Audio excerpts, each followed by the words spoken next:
Thank you for joining us at Castle Mac yet again for another Tuesday of the Chronicles of Peril. It's going to be a good one.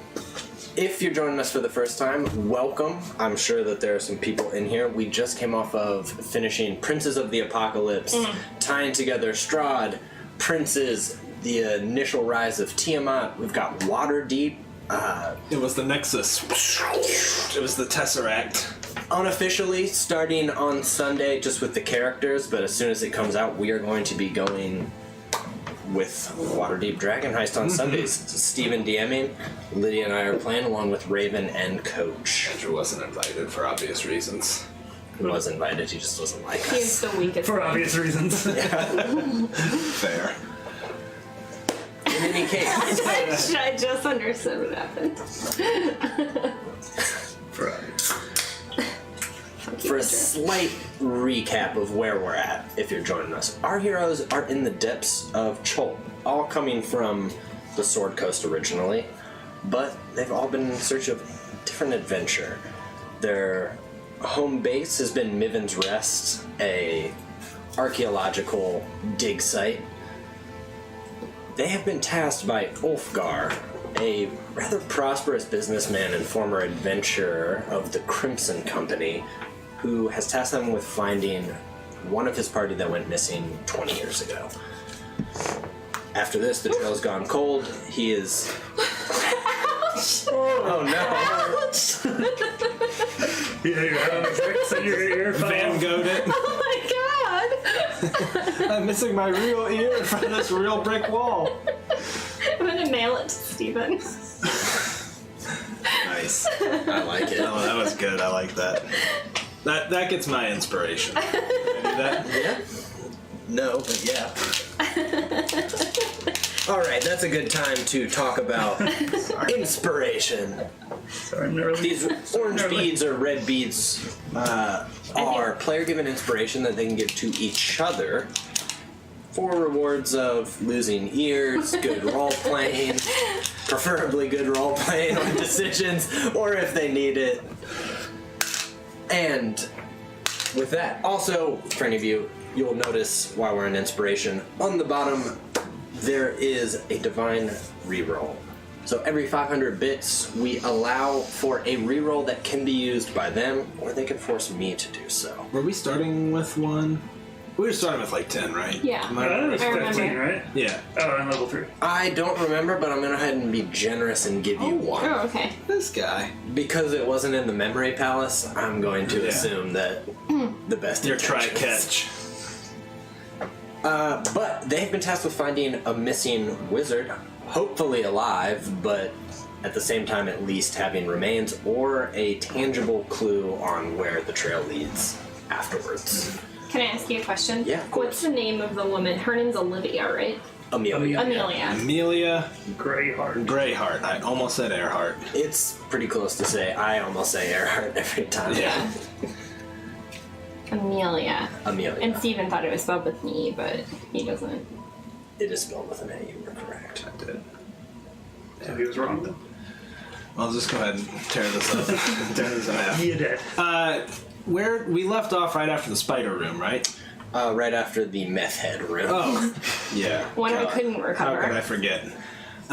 Could we take a short rest right after that? Did we take a short rest mechanically? I think we wrapped up. I don't know after that if you definitely have the opportunity. There's only one door leading through this room that you haven't already come in. So yes, you could if you wanted to. We had taken one previously, so this would be our last one. I'm down a handful of hit points. That's where we went. Oh my goodness! Stump! Stump-O-Matic. Stump has given you 3. What? Stop it! Divine reroll. That is you. so... I give him inspiration. Man! With that, I'm gonna go ahead and take back this one. I'm kidding. Thank you. We'll leave that for Thank you. last Appreciate time. that. There is. Stump had a really good day at work, so... That's right, we yeah. heard, and good luck. It was, He got an interview, got he an got interview his coming computer up. parts. Yep. And Stump is streaming tomorrow night right here on our channel. That's Castle correct. Acolytes. Check it out. Castle Macolites crew. Oh, and hey, Macolites never say die. Fishy Corn. Yeah, I know we've been talking on. Thank you for the shout outs on Twitter and everything. Thank you.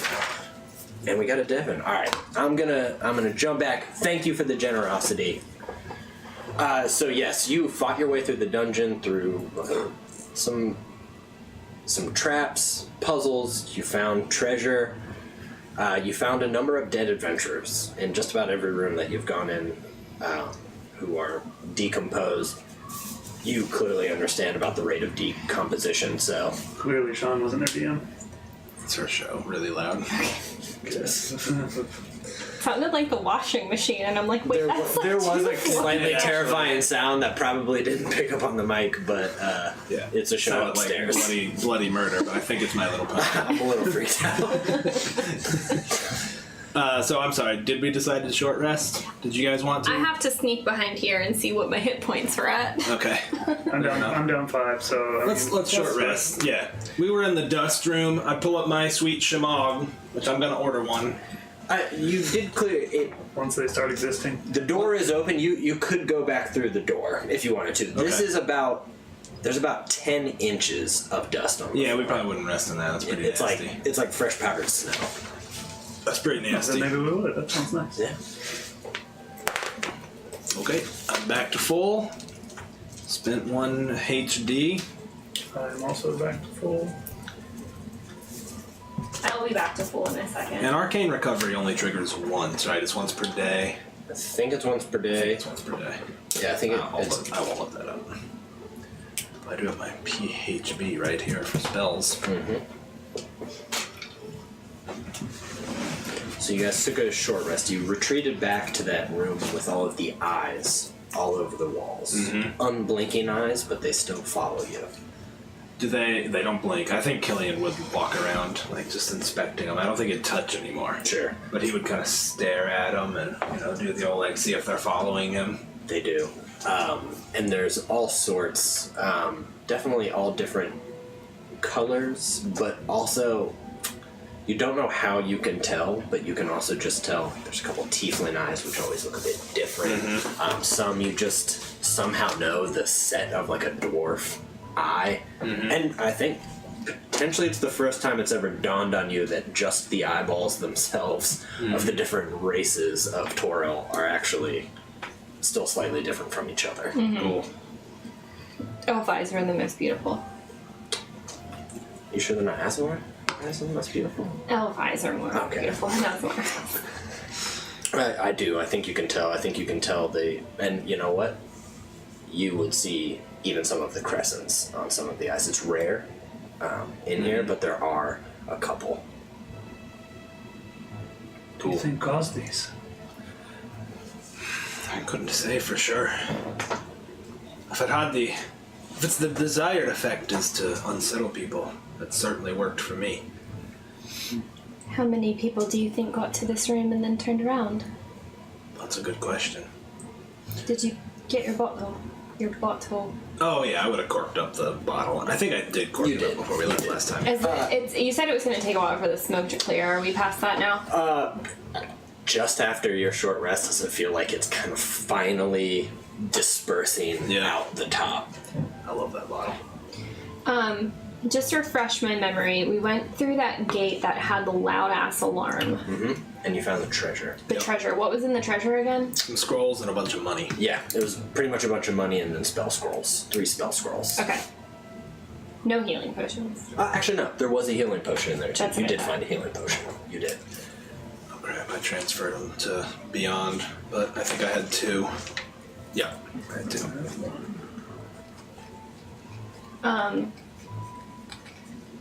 I had those 2. And then we opened it again. To get out. Yeah. But you managed to cover your ears in time. It did. It caused you to try to self-harm. Yeah. I mean, completely Got self-harm it. yourself. Got it. Okay. So then we rested in the eyeball room. The smoke is clearing. And as you kind of came out, some of just that, it's strange, some of the dust kind of spilled into this room, but it's like when you open your door from a snowstorm and you just see like a flat 10 inches up into a room of dust. That's the room that had the eyeballs on the door that was like a hidden door? No, that one was where you found That's the what treasure. led to the treasure. Okay. That was a secret passage. Okay. So if you're standing now in the center of the eye room, to your north that you're facing is the dust room that you just exited. To your left was that room that had the well with the water weird in it, and there was clearly a drowned halfling at the bottom. And then to your right was the secret door that led down a small hallway into that essentially vault where you found stuff. And then behind you to the south is the way out. Is the spider hallway and throughout. Where do we go now? Well, I suppose only forward. There's no other way to go. Back through the dust room. There's another door in the dust room if you Yes. forgot. I did, but let's do that. Oh, and yes, in the dust room was the cabinet of curiosities. It was just a curio full of, just strange specimens, what look like. It's strange. Some of them seem like a lot of bones and like things clearly preserved in jars. There are like brass and metal kind of contraptions that are together that look like they may move, but even if you try to, it doesn't seem like it moves. Do they look the right like way. toys or experiments? I think you could potentially think that some of the kind of metalwork would almost look like a toy. In fact, it does kind of resemble like child puzzles in a way. Like if you could just figure out how to make one thing move. Is it like those things that are puzzles that you get that's like the two nails that are bent funny and you try to like twist them apart? I think some of them. That's an out there reference. I like it. That's exactly. Get out the Cracker Barrel. Yeah. I think you are. It feels that way in that sense of there's clearly a trick that I cannot figure out of how to move this. There's no. I think you had detect magic still going. There's no magic of them. They just seem that. But a lot of it is more arcane kind of preserves. Like this does feel like it's both a laboratory. Some of these feel like they were fine. And is it behind glass? I can't touch It is. them? Yeah, that's right. Well, you could open it up. It clearly opens. Okay, I think I would, and take out one of the metal ones and just try to like tinker with it, and go to Killian like, "You're a wizard. Did you have anything like this? Oh man, I think you would look at it and be like, If you twist it, do you think it's a puzzle?" could be.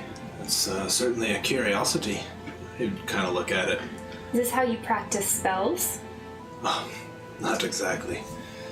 I'm not sure what these are. Conversation pieces, I imagine. Seems like they're doing their job. I'll put it back. Close it again.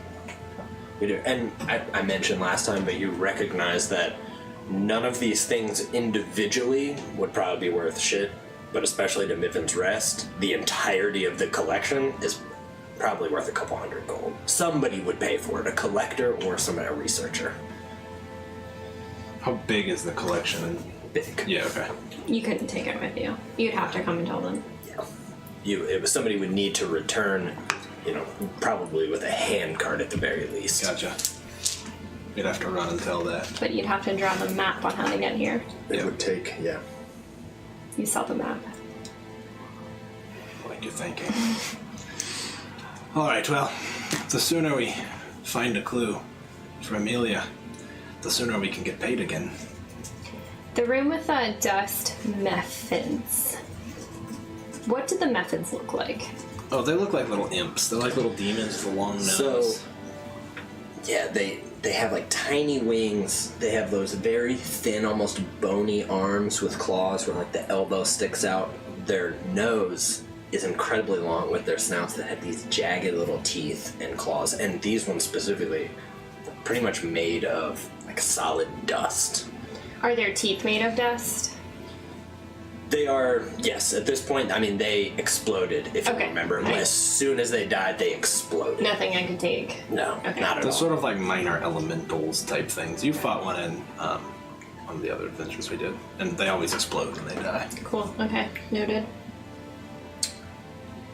There's one door ahead of We would proceed through the door. Okay. Just me, apparently.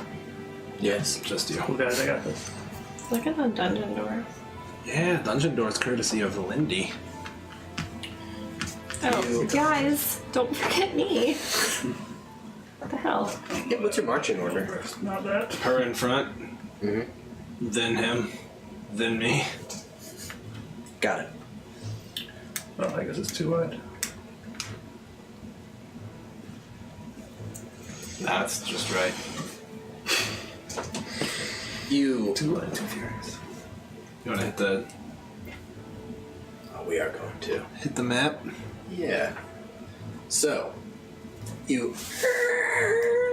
It swings open, though with a drawn out creak. But the hinges do feel oiled. It's not as difficult as some of the other doors you had to push open. You're kind of expecting to have to heft your shoulder into it, and as you do, it kind of glides. But makes a loud squeaking. It does make the squeaking noise, but there's just not that much friction. Okay. And before you is a hall that stretches out to a single door at the end. Anything in the hallway? Yes. So, even though you have cast light on things, there's almost a dull light from a light source you can't really tell. And it seems almost pointed at these murals that head down each side of the wall. There's 3 on each side, so 6 total. They are large, and they depict a number of things. A barren wasteland dotted with dark pits and dominated by a vile river. A parched desert. A vast, bottomless pit encircled by enormous cliffs with many narrow stone bridges crisscrossing it. An immense swamp full of giant reptiles. An endless series of decrepit courtyards with withered fields, each full of demonic figures. In a blasted wasteland punctured by a volcano. To recognize what these are depicting, you can make a religion check.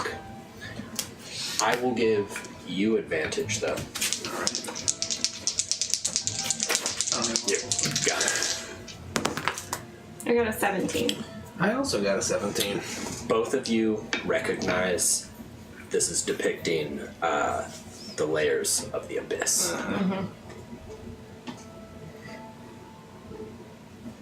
And the lights, as I said, are pointed on them. It's like an art museum. The lights are kind of just a dull, kind of faded light on each. Like track lighting that's not quite Exactly. Yeah, I think Killian would enter in just a little ways and look at them, and he would turn to you, not realizing you knew as well. If I'm not mistaken, these are the layers of the abyss. Oh, yeah, the abyss. Not a kindly, not a not very something we- inviting hallway, is it? It's not something you want to see before you open a door you don't know what's on the other side. Aye, a bit unsettling, but that continues to seem to be the point of this place. We've made it this far, and I'm not going to let some murals stop me. Do you know of the Blood War? No. I'll tell you about it sometime. Let's get out of here first. All wars sound bad, but that one sounds worse.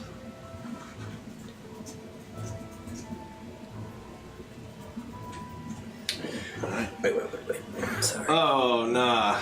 No, we make it there, okay. Yeah, we already made it. I'll zoom in Is a the game little. lagging? Yeah, you guys Rubber band. had the lag. As you continue to step through, out of one of the paintings, you see clawed fingers push itself out, and from behind you, you can hear another. And they're these little creatures that almost look like gremlins. They've got large ears, fangs coming out, large dark eyes. They're kind of oozing, slimy skin. They're just both like. I'll show you what they look like. Ooh. Yeah. Ooh. They are quasits. Nice. Which, since you both rolled that high, you both know that they're quasits. Which are like, they're demons, right? They're little fiends. They're little They're demons. tiny fiends. Does anybody speak Abyssal? As a matter of fact, I believe I do, yeah. I speak Celestial, Common, and Abyssal. Oh, wait. No, I speak Infernal. I speak Draconic. Common. Infernal, not abyssal. How nice for you. You also speak with animals, don't forget it. Yeah. We all knew the last time. Squirrel. You both know that they're speaking abyssal, and again, there's like a handful of words for you where it's like it shares a commonality, but they're both just, and they both clearly take an offensive posture. I need everybody to roll initiative, Man, please. look at their little butts. Oh my god, can I see? Look at these guys' little see. sack rolls. Oh my god! They got little butts. They're Oh, so cute. They have rolls. little front butts too. Like little dough rolls. Front butts. They got a front butt. A little bit of camel toe. Don't tell him. I don't want him to be self-conscious during this fight. All right. Okay. Where are we on initiative? 7. Oof. Yikes. Hildegard. 16. Okay. That's better than 7. Okay, got it. Number line going here. Killian. So, Anarchy is 11. Okay. I am 27. 27. 27. 20 Hey, 20 freaking 7. do 20. Paladin Smites come back on a long rest or short rest? Long rest. They're spell slots. Long rest. Well, Did you use people them get- all up? Yeah. Used them all up. Used them on the ogre. On the ogre. I was mad though. Hey, you did a good Zoom job. in on That this fight. definitely was not a bad choice. Over for us now. Okay. Shut up. Well, God, I hate Andrew. as their ears are kind of vibrating as they're screeching at you, and they've taken an offensive, and it's just.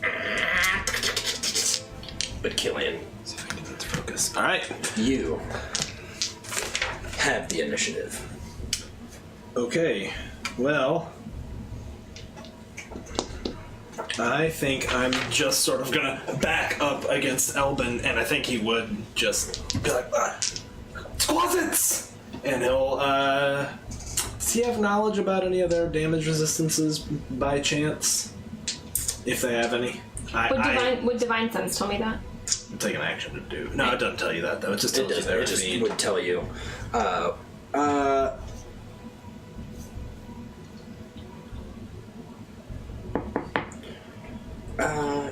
Yeah. I'll go ahead and give you some.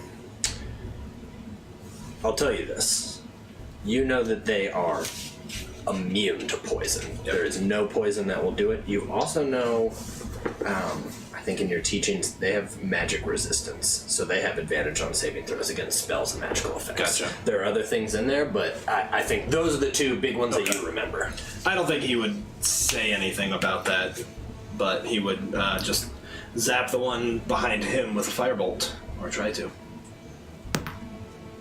That's probably not going to do it. You know what? We got him. So Ooh, good. So that's what was left over. Thank you to Whomever. whomever. Then we're into the stump ones. That's a 12. I'm afraid that doesn't. Oh! Yeah, his Whammy. butt's pretty cushy, so. That is a real cushy butt. Which one did you shoot at, by the way? This one here. This one? Yep. You. And it slams into the mural. The mural should catch on fire. It does not. Oh, they're actually they're not like painted on the wall. They're hanging. like a they're tapestry? tapestries. Tapestries. You know that even just the way that it was painted, that the paint. They gotcha. are still murals, but I mean, it looks like like an oil oil paint. paint. You Okay, expect got it it, to got it. light up. But it just zings right off, and it's just like. I think Killian will be scared and not afraid to show it, but like kind of pushing back against Elbin. Maybe like grabbing him, kind of like, Elbin! Help! Hildy. I will go up Mm-hmm. and attack that one with my sword. Okay. I added your sword to your cheat sheet for you, Oh, too. is that where it is? Well, it's also on your character sheet, but I made it easy. 7 plus 4. That would be So all. you- No. Here's if you want to do any highlighting in your cheat sheet. Yes, Yes. that is That'll do a it. definite hit. Okay, so it's a D8 plus 4. Thanks, Stump. 8. That was all Stump. Damage. You, for a moment, don't know if you're going to hit. You close your eyes and focus, and your sword connects, and it slices right across a slimy, very blubbery chest, and it screeches louder than I would even be able to do here. Try. It is ear piercing. Just Yeah. God. Thank you. Everyone just Like that, but ear piercing. yeah. Okay, got it. everyone just shut their laptops. Sorry. That's nice. That hurt. And it almost kind of wheels around and it's in the corner. Hurt. It looks like it could barely stand again, but it's just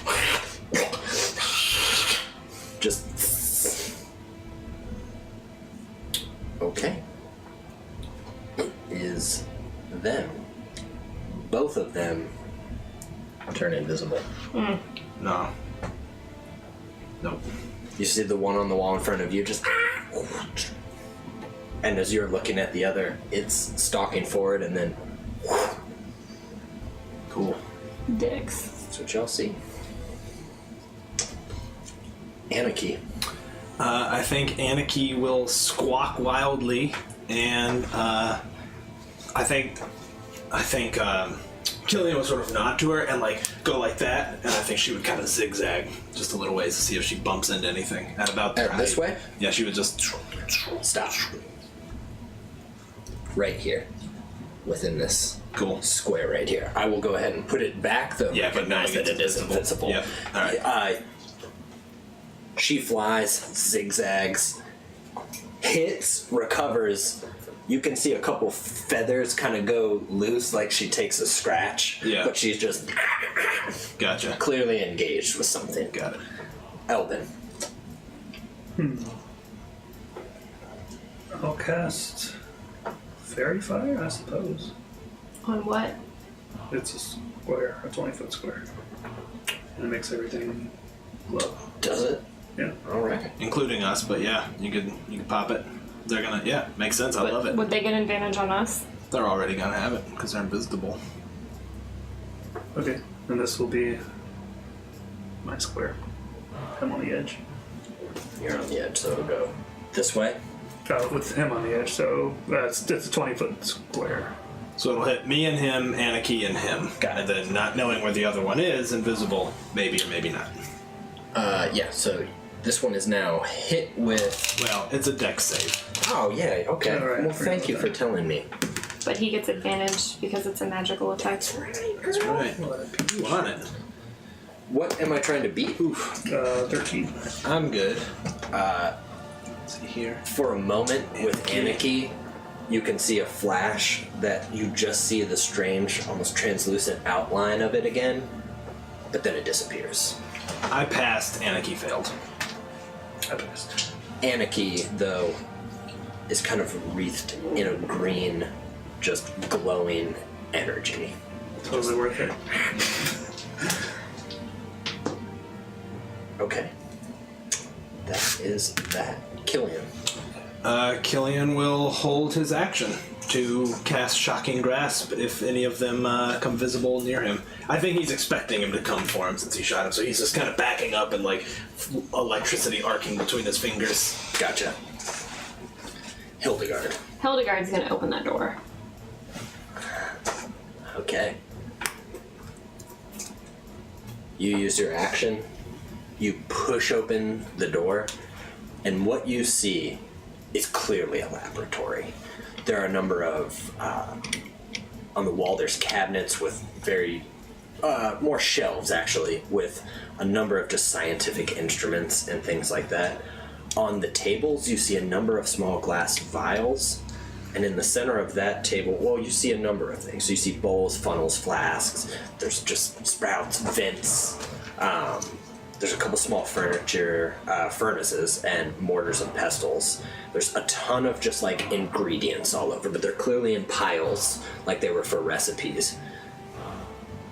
And on the floor you see, this room is oddly, there's not a bit of dust in here whatsoever.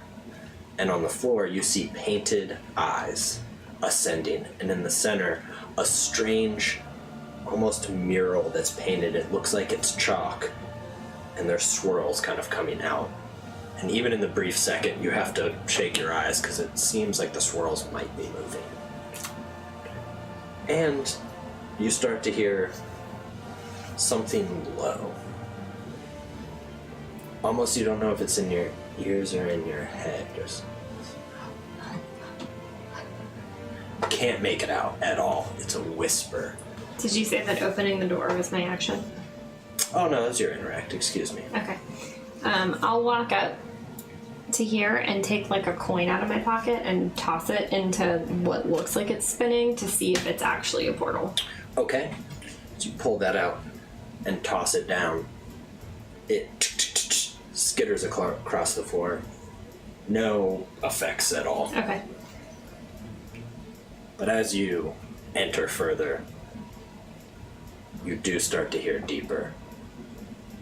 Martos, ex Dios, Domine. Martos, ex Dios, Domine. I need you to make a Constitution saving throw, please. Okay. Gonna get us killed, Lydia. Wait till one thing is done. Got a 7. You feel sick, and you feel like you're just kind of getting nauseous. You lose a single hit point. Got it. Okay. And in your head, those words are just starting to... It feels like you have no brain, and your skull is just something that the words are just kind of bouncing off of. Is any of that necrotic or? No, I'm not gonna say that it... No, you know what? It is necrotic. So if you are resistant, okay, well then you can't take the 1 damage. Okay, then you don't. You feel yourself getting pale, or almost like that feeling right before you pass out, or maybe you throw up. It is their go. Killian, you may act. All right. As one has started to appear. All right. 16? Absolutely hits. 5 damage. Okay. As it starts to appear, you have almost instinctively, partly from the way Anarchy was moving, have already started plunging your hand down, and you hit its slimy, kind of fatty chest. Mm-hmm. Dig your fingers in, and it just... Tight. As it circles around, though, it clearly hasn't done as much damage as you knew that it should. It definitely did. But it's almost like it's absorbed some of it. And it's just, for a moment, just... This little Michelin Man fat body. I need you... And then it looks at you with those dark eyes that just get wider and wider. I need you to make a Constitution saving throw, please.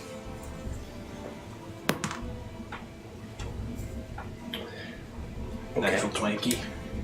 Not only does it not work, but should it come up again, you will not need to. Tight. You know, again, you're like, for a moment you feel the fear, like it's just gripped your heart. You're like, no. Mm-hmm. And then you remember, no, that's a trick. That's a trick. Through study, we overcome fear. All right. Elbin. Actually, no. Hildegard. Mm-hmm.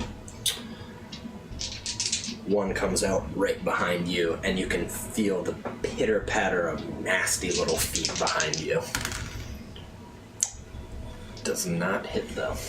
It swipes, and you kind of look around and manage to block it, and still, as you turn to block it, though, your head just... You have to shake it off and focus. Anarchy. Anarchy will do her thing, and she'll slam into this little slime fat body and just start, give me the help action. Okay. Elbin.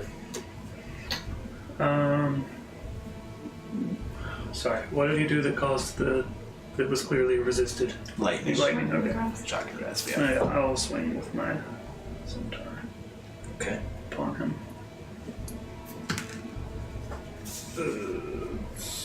16? Oh no, 18 Oh, absolutely hits. for 5 damage.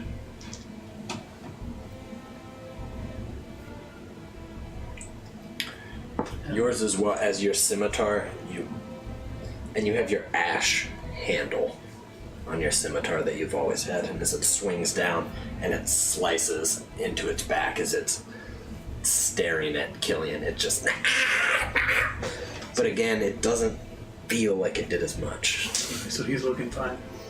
Definitely not looking fine. I mean, both of them are clearly oozing this black blood and ichor, and they're laboring to keep up, but they definitely have not fallen over by any means. Killian. Alright, Killian will run down the hallway just a little bit. He'll get to there and just kind of look back like, Hildegard! What's in there? What's going on? And then he'll try to cast a firebolt on that guy.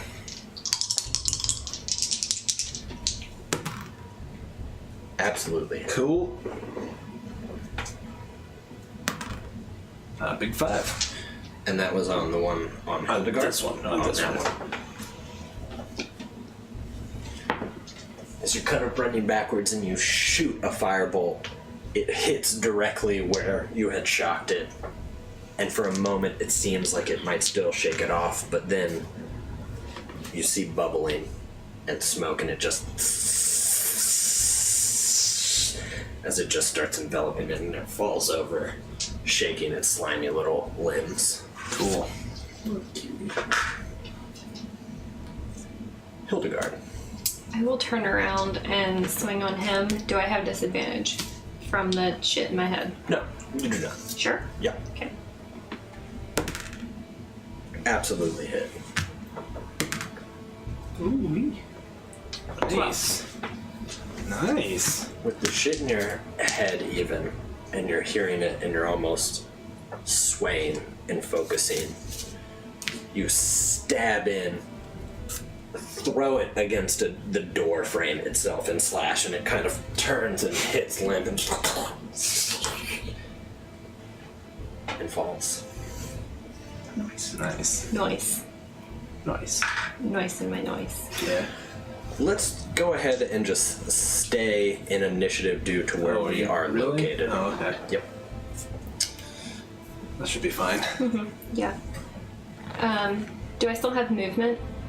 Oh yeah, you definitely do. I would want to move further into the room and go and inspect an eyeball on the ground. As you get there, again, it's just getting louder. Martos, Axtios, Diomene. And your head is spinning as you look at the eyeball. It's clearly almost chalk drawn or some crude paint. It blinks at you. Cool. Nope. I quit. Anarchy. I think Aniki is kind of out of things to do right now, so she'll fly back and land on Killian's shoulder and take effectively dodge action. Okay. Got it. I don't know why I flew to Elbin. She'll land on my shoulder, not your shoulder. Clever now. I would walk in, examine the room, I guess. Yeah, I guess I'd give that swirly boy a look.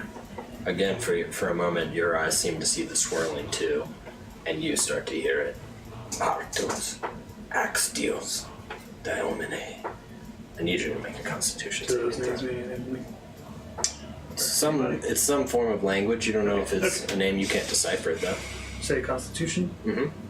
That would be 13. You pass. You shake it off for a moment. You can feel yourself getting weaker. And you know what? As you look down, kind of just examining yourself, you see a spot on your wrist. And it looks like mold for a moment. And it looks familiar. But it recedes. It's like it almost started to grow out. And then it doesn't. Maybe it's just this room. This is wrong. Killian. Killian will enter. What is it? I don't know what voice that was. What is it? What are you seeing? As soon as you enter, the door slams. You can hear it lock. Okay, fine. Cool. It's probably fine. You hear it now as you're in here. You can see this almost spinning paint, and all of the eyeballs blink simultaneously. These chalk eyeballs, and you can now hear it in your head. Martos, Axtios, Diomene. Doesn't mean anything to him. To all of you, it feels like it does. And yes, it feels like a memory, like a lullaby, almost, that you just barely remember and you wish that you could, and it's rattling around. It's like a marble dropped in some closet. You can hear it rolling around. And it's frustrating. You wish you could find it.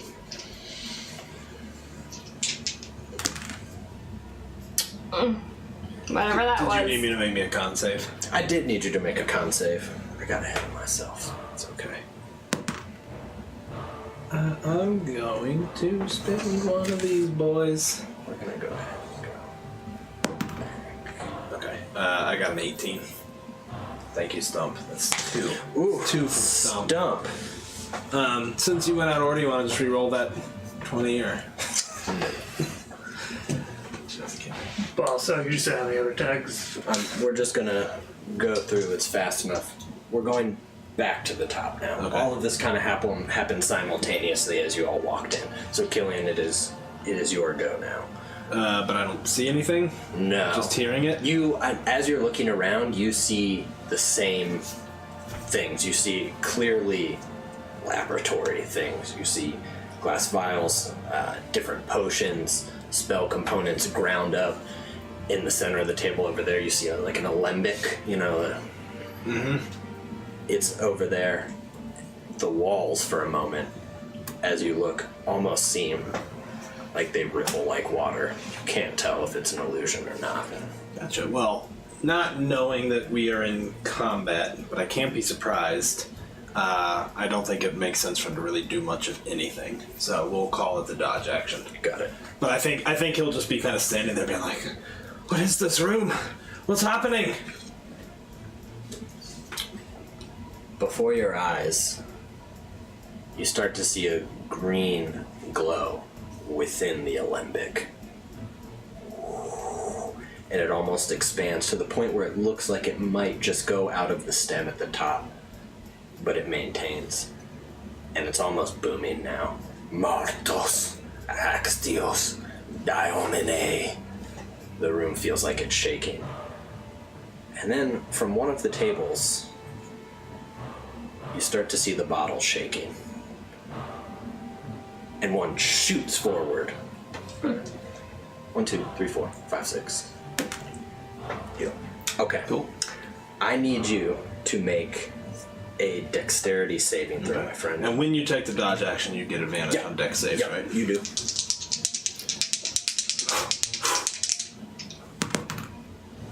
Uh, 20. Absolutely passed it.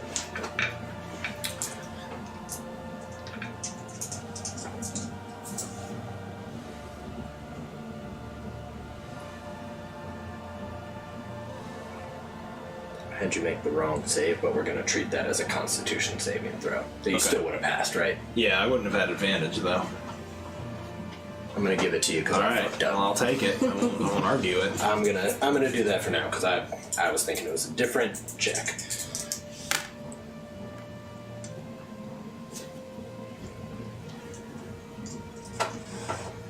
Okay, so you take, as it hits you, the smoke rises up, and you can feel acid. It's just a vial of acid. You do take 4 points of damage, but you have no other further effects as it's. Yeah, I mean, I think about like, what's causing this? He'll look down at the chalk.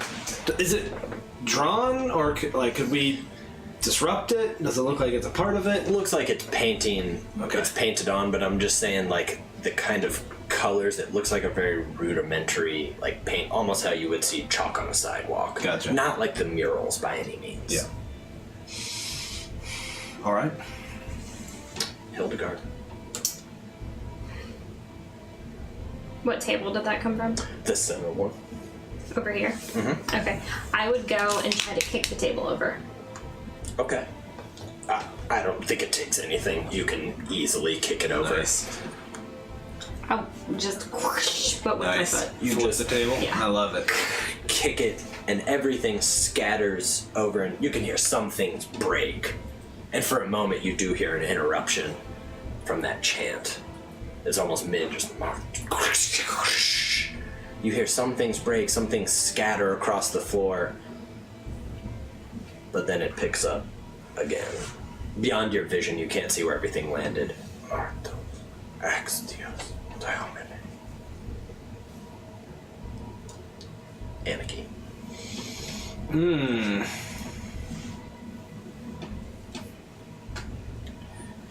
I think Anarchy will just take the dodge action and flies us a barrel over here.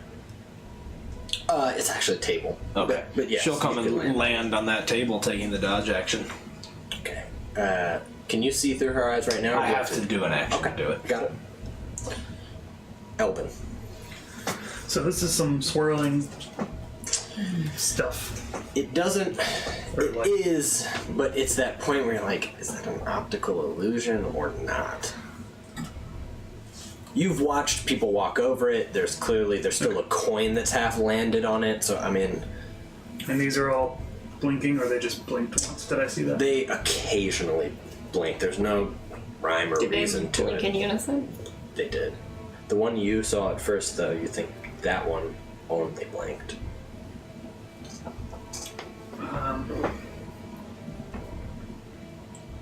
And I've got the voice going. Oh, it's continued just... And for a moment, as the table was scattered, you heard the break, and it almost seems like it got quiet again, like somebody regaining themselves.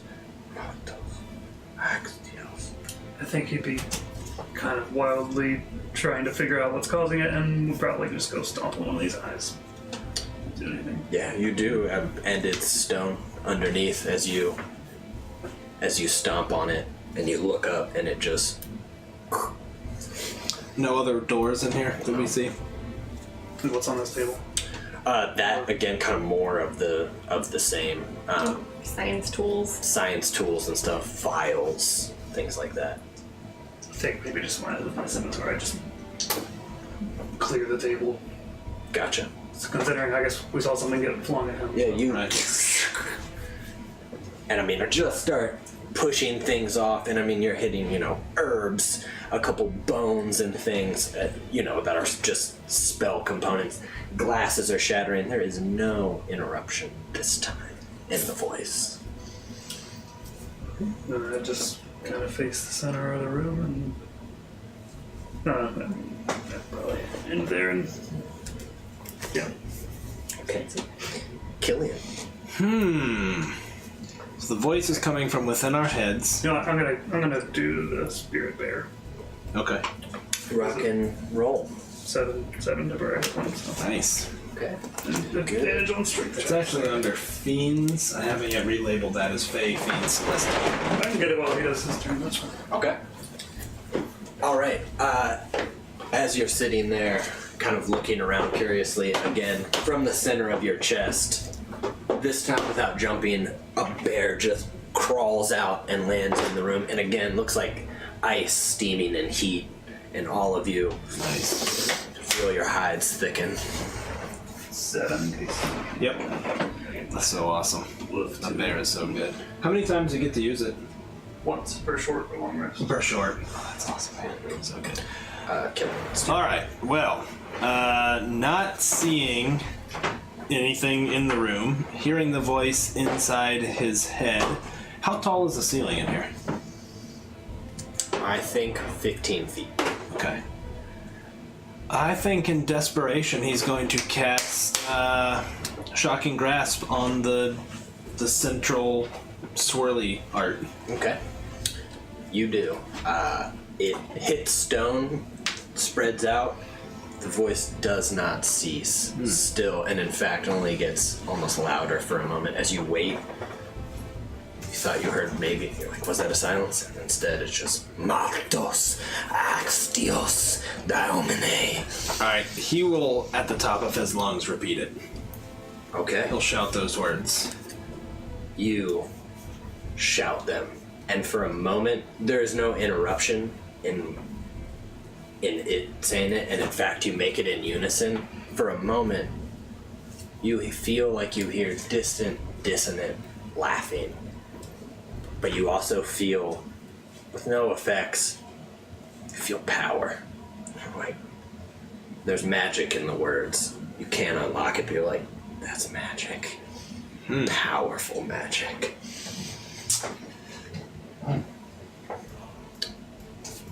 Okay.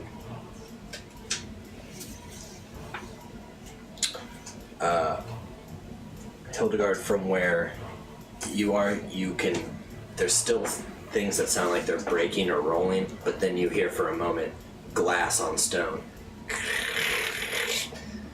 And up comes a bottle, and right at you. I need you.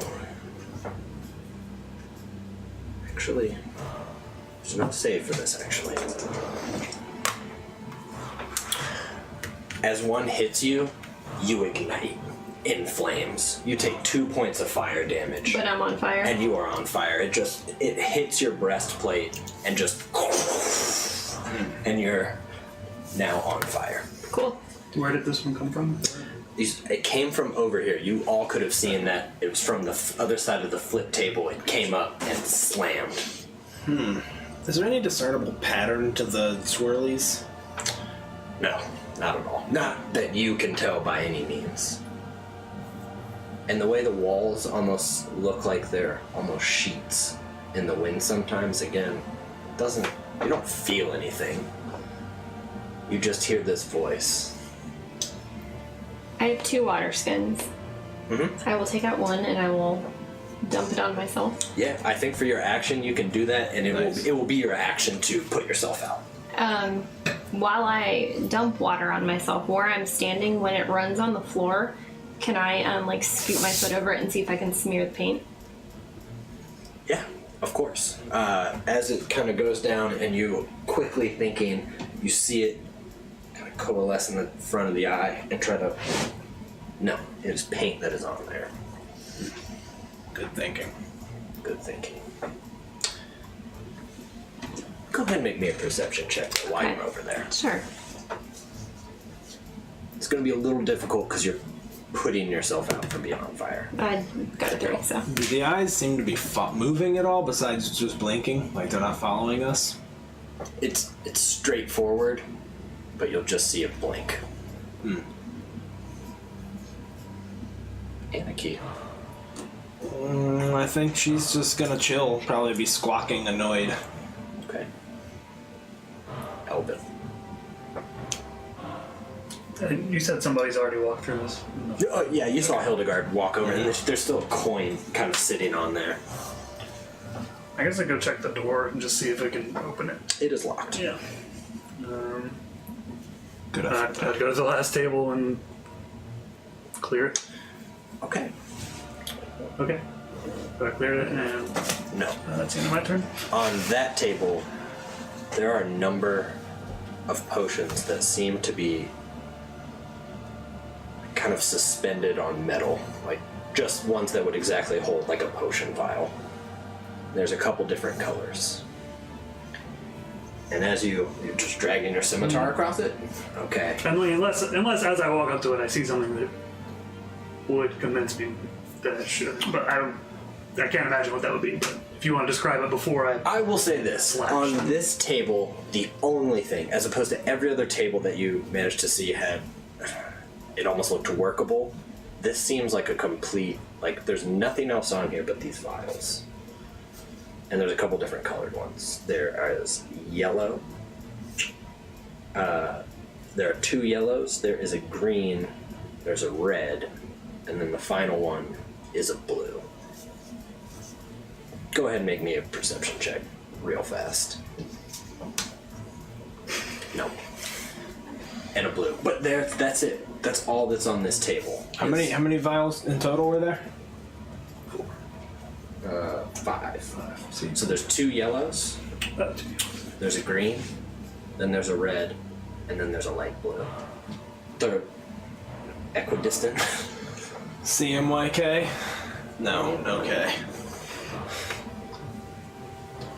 You tell me if you continue with that. It is unlike the other tables, I will tell you that.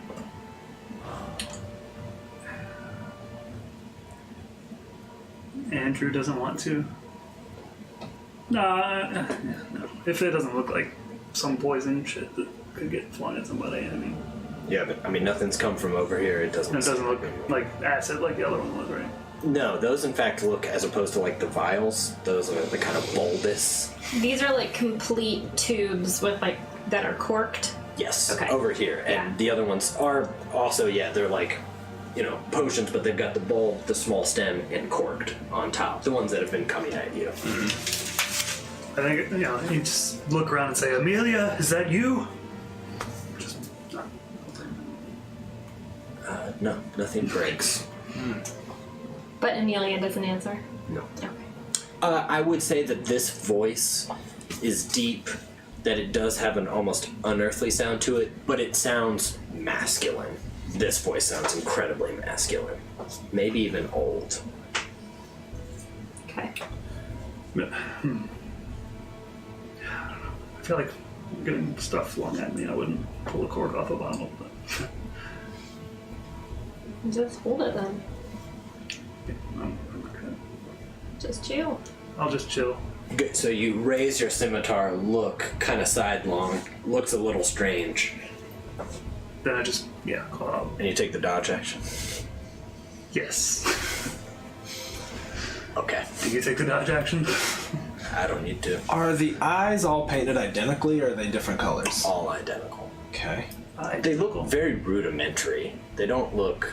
Well, they're like chalk drawings. Yeah. Like if Isabel drew some eyes on the sidewalk. Yeah, exactly. And they do have, they're all blue. I will say that. It's like kind of white. There's a black outline to kind of give a contour. And then there's blue and the black pupil. This one's stumping me, dude. Alright. It's stump-o-maticing me. Clearly we got... Hold on, I'm gonna try something. I'll run over. I mean, dude's crazy smart. Smarter than I am. Yes. He will... Seeing maybe Elbin pausing at that and glancing around the room and maybe seeing the same information, I think he'll run over, grab one, and quickly uncork it to at least see what it is. Okay. He'll grab a yellow one. Grab a yellow one. Yep. Got it. As you uncork it, you smell, I'm not even going to have you do anything else. You know the scent of it. It's a healing potion. It's a healing potion. Interesting. Alright. That's a standard healing potion. Okay. Well, he'll pop that in the bag.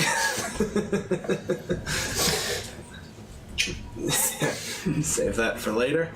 Okay, I think he will shout to Hildegard and say, Hildegard, help me with something. Let's try covering up the eyes. And he'll run over and grab this into the table and kind of like try to like flip it As you're upside right down. there. As you go to the other side of the table, you can see the bottles essentially that are coming. Some of them are shaking, but you now see in that alembic, it has a slight crack in it from where Hildegard kicked it over, but you can clearly see now what looks like hands pushing Forgot up, about the damn alembic. I thought it was the thing that flew out. and a face that looks almost bearded in this green mist, and an eye goes past, and it's Martus Axtios Domine. Alright, does he have an action left after all that? I don't think so. Okay, I don't think so either. I think he would just be like, Hildegard! Shatter it! That's me. Okay. I forgot about that thing. For some reason, I thought it was the thing that flew out. Yeah. Since you said that, a bottle. Almost at the moment as you start to say Hildegard shatter, it almost seems to get it. It's next to you. It just and it comes directly up at you. What kind of save is it? There's actually no save for this one. Oh, good. Oh, that's fabulous. You take 8 points of fire damage and you are on fire. Okay, cool. It hits directly and you just go up in flames and it just and the flames are searing and it's almost as if the flames are speaking now and they're searing, rasping, just Dios, Domine. I don't like that. I Is don't like that it one Hildegard? bit. It is your turn. I will smash the bottle. You hop over the table, raise your foot, smash the alembic.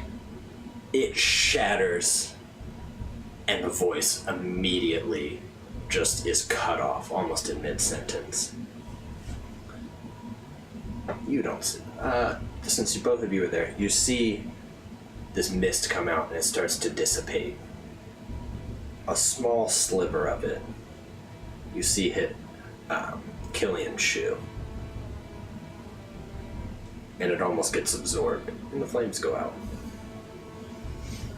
You don't feel, for a moment, you feel like power. And the flames go out. You were burning, you wanted it to stop, and it stopped. There are no other feelings whatsoever. All of you have one last moment, maybe just remembering, where it feels like a voice on the wind.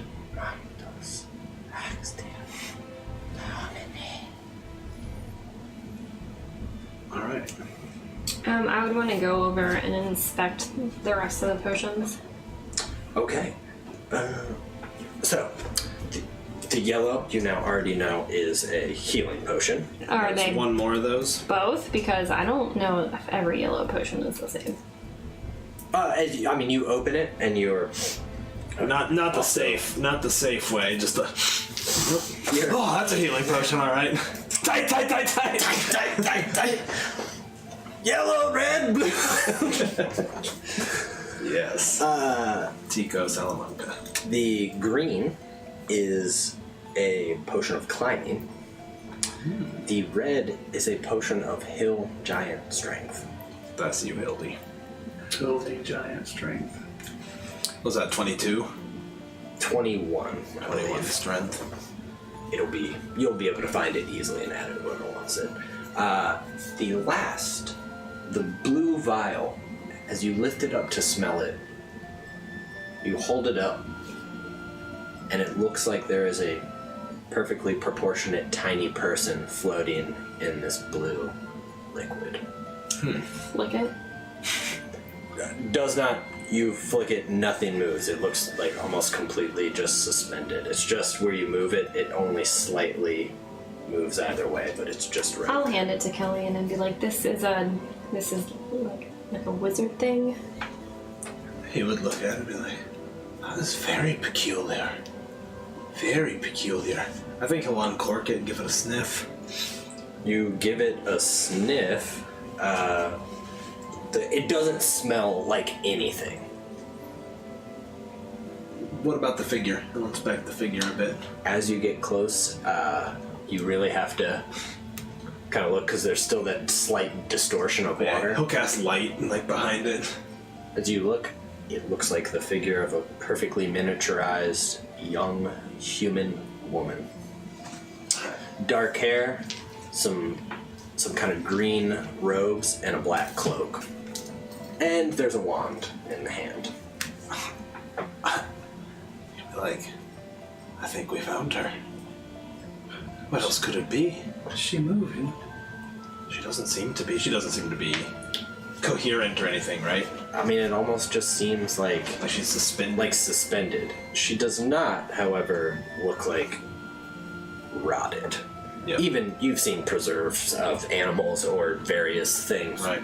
They do have some level of decomposition. This does not. I'm not 100% sure how to bring her back. We could just dump it out and hope for the best, but if that were wrong... I don't think she's dying in there, so perhaps we should leave her there and bring it back to her friend. I think Killian will think about that for a second and be like, nah, but we could also try to learn what we can about it. I mean, I think that's... Hildegard, I think it would not be a stretch for you to feel like a person was trapped in a bottle. Yeah. I don't also. All right, I've got a plan. Have you got an empty vessel? A bowl? Hand me one of the... There's a bowl. I'd hand you a bowl. He'll take it and just set it down and be like, all right. What do you think? You're the wizard. I don't know what to do. Fair enough. I think he'll kind of slowly pour it into the bowl. You pour, and it almost seems like it's caught for a moment as the liquid goes through. As it slides and hits the bowl, immediately expands, and you drop the bowl. And there is... And a woman crashes to the ground in front of you. That's where we're going to take our first break, everybody. Nice! We'll be back in 10. Stick around for more Wizard in a Bottle. Ooh, wizard on.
thanks for sticking around, everybody.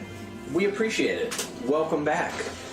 A couple things before we get back to this story. One, our schedule. So, obviously Tuesdays, because you're here at 7:30. Sundays are kind of our main night that we're typically doing published adventures. Steven DMs it. And that is going to be coming this Sunday, Waterdeep Dragon Heist. We're doing the official start, getting into characters, doing a little bit of talk about it. I think we're gonna probably jump into some roleplay if we get a chance. The more I think about it, kind of just want to jump in. Yeah, I'm down for that. I don't want to always. stream a session 0. I don't find them interesting to watch. Are we going to talk about it, though, on Discord on I don't think we have time. Thursday? Yes. Actually, that was the plan, wasn't it? A Discord Do a chat voice Thursday? chat on Thursday? You know what we could do? Quick thought, then we'll wrap it up. We could do voice chat to where only we're allowed to speak, but if anyone else wants to listen, they could come and listen. I can change the permission so that only we can speak. Okay. And people could listen if they wanted to. TBD on that, but either way, we will figure out something, and there will be definitely some roleplay, at the very least on Sunday, with some exciting characters. It's going to be dope. I'm so stoked on mine. Same. Yeah. All y'all's characters are really good. It's good. I like yours a lot, Lid. I think we've hit the varsity level for creating characters. This is going to be our group's minus Coach, because he's still new to us. It's going to be our third big campaign. So, like, if we can't, like, RP our characters together, like, we might as well just divorce. Might as well just commit seppuku. Yeah. I mean, I guess I'll die. See you guys. I guess I'll die. Stick in. It's going to be awesome. Yes. It's going to get really fun. I think after Strahd, after ending Princes, after a number of things we've done, Yeah. a heist, by its nature, is probably going to be a little bit lighter. So Yeah. I think it's going to be a little bit of a palate cleanser. Until Tiamat I will be Until really Tiamat shows up in the upset heist. to not be able to tweet at Strahd Von Z all the time. We'll but I still still do it. will. Who cares? He can watch. Me and He Strahd can are show up. He's best got- friends on Twitter. He's got Barovia Dish Network. He can get it He's from got the the new. planes. He's got the new Barovia Starbucks. Yeah, it's They all just fine. came out with their PSLs today. It never gets through that Barovia Starbucks is like my favorite Twitter account right now. Love It's it. really funny. Let's see. If you are not in our Discord, please join our Discord. There's a number of people in here that can vouch for it. There's a ton of stuff on there. It's really fun. We've also got all of this on YouTube. Thank you for the amount of followers on YouTube. We got our own URL now. Yeah, so finally made it. Coming up in the world. YouTube.com/CastleMac. It's /C. That's what I was Castle trying to Mac. remember. It's C for channel. Gotcha. Oh, okay. Should have called it Asshole Max. But Oh my god. type it in Castle Mac, you should find it easy enough. Yep. We're the only one out there. We've got podcasts mixed down by our friend Ricardo and Andrew that are catching up. Pretty easy to even catch up on this one for sure because it's still brand new. Waterdeep will be very easy to jump into. Oh damn, I'm so stoked for Waterdeep. Like every time I think about it, I just get like amped and I want to like start talking about it, but like I don't Start know. punching the air when Like, I tell my don't- coworkers. Right, like my coworkers don't give a shit, but I'm like, yo, listen to my. I tell my coworkers because I typically close at night, which means I only work with one other person, and I'm the boss, so they have to suffer through. I mean, like, here's the that's deal. cool, man. Let me tell you something about tieflings real quick. Like, do you remember that meme that went around on Twitter? That was the Trojan horse. Yeah. That is my life. I love that meme so much. We need to catch up on podcasts. Me and Andrew are going to have a Herculean effort in the next week or two to just get everything caught. We'll get it up there sooner or later. It's all gonna come. Yep, they'll all be there. Are we up on what was that other platform? Yeah, no. Okay. I couldn't figure it out, actually. Okay. I literally could not figure out how to do it. With all that, you can find all of us on Twitter at we've got our names in here. Pretty easy though. Typically typing in Castle Mac, you will find all of us. Autocomplete after that. Yeah. So Add yeah, all six. There's 6 of us. keep up. We're always down to chat. Thank you guys for stopping in. We are going to jump back into the story now. Let's do it. As Yeah. the voice stops, a woman now soaked in this, what seems light, it's not thick, it almost seems like pool water. And then you hear a cough. And then she turns around on her back quickly shoots a firebolt. Looks like it was aimed potentially at one of you. Didn't hit, shoots another one quickly, and she's like, "Fucking quasits!" I would be like, Amelia? You see her hesitate. We were sent here to find you from your friend. Ulfgar. Yeah. Ulfgar? How long have you been in that tube? What the fuck do you mean? Would you come in right after us? I'll pick up the tube and sort of hold it up and be like, when we found you, you were kept inside this. She's like, I was surrounded by fucking quasits. I uncorked a potion I didn't know. It's the last thing I remember. I mean, did Ulfgar send you to follow us all the way to Cholt? I think you should sit down for just a moment. He'll kind of like push a table over. Are you hurt? No more than I was. I would give her the healing potion that I just found. She takes it, nods, genuinely, I mean, still just seems obviously Out of shocked. it. Yeah, of and- course. She was just born, basically. Yep. Just born. She's a baby wizard, fully grown. She's a test tube. She drinks it and starts, just wringing out her hair. I think just instinctually, like, I'll just start helping her. She looks for a moment at you and then kind of puts a hand up, thankfully, still somewhat coughing, and, taps kind of just your shoulder, just... Ulfgar did send us after you, but I'm supposing you have no idea how long you've been here. Let's go ahead and cut to the fucking point. It's been decades. Ulfgar's an old man now. He sent us looking for you. There was Fuck no off. trace. Fuck off. No Take way. it to him. I'm sorry. We can show you the map he drew us. How many decades? Was it 40? 40 years? 20. 20. 2. I knew that.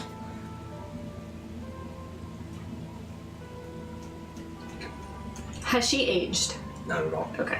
She looks like a woman in 20-year-old. her early 20s, mid-20s. Were you here by yourself? No. Came with a party. K3 was consumed by spiders. We saw his body. One down a well. A Halfling. halfling. He's dead.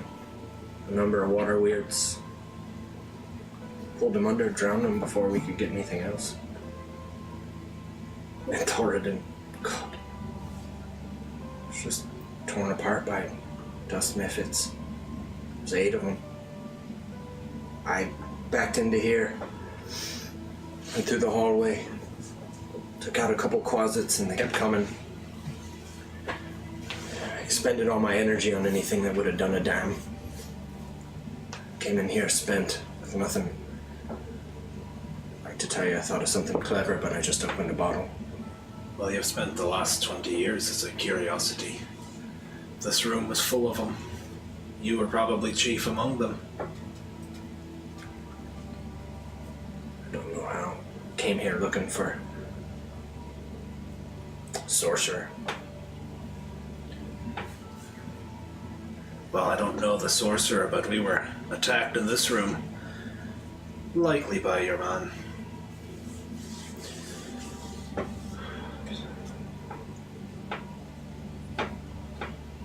She kind of looks at each one of you for a moment and then... I mean, just maybe shock, maybe being in there, just kind of heaves and retches on the ground. A lot of it's blue water. Just... Do you want us to take you back to him?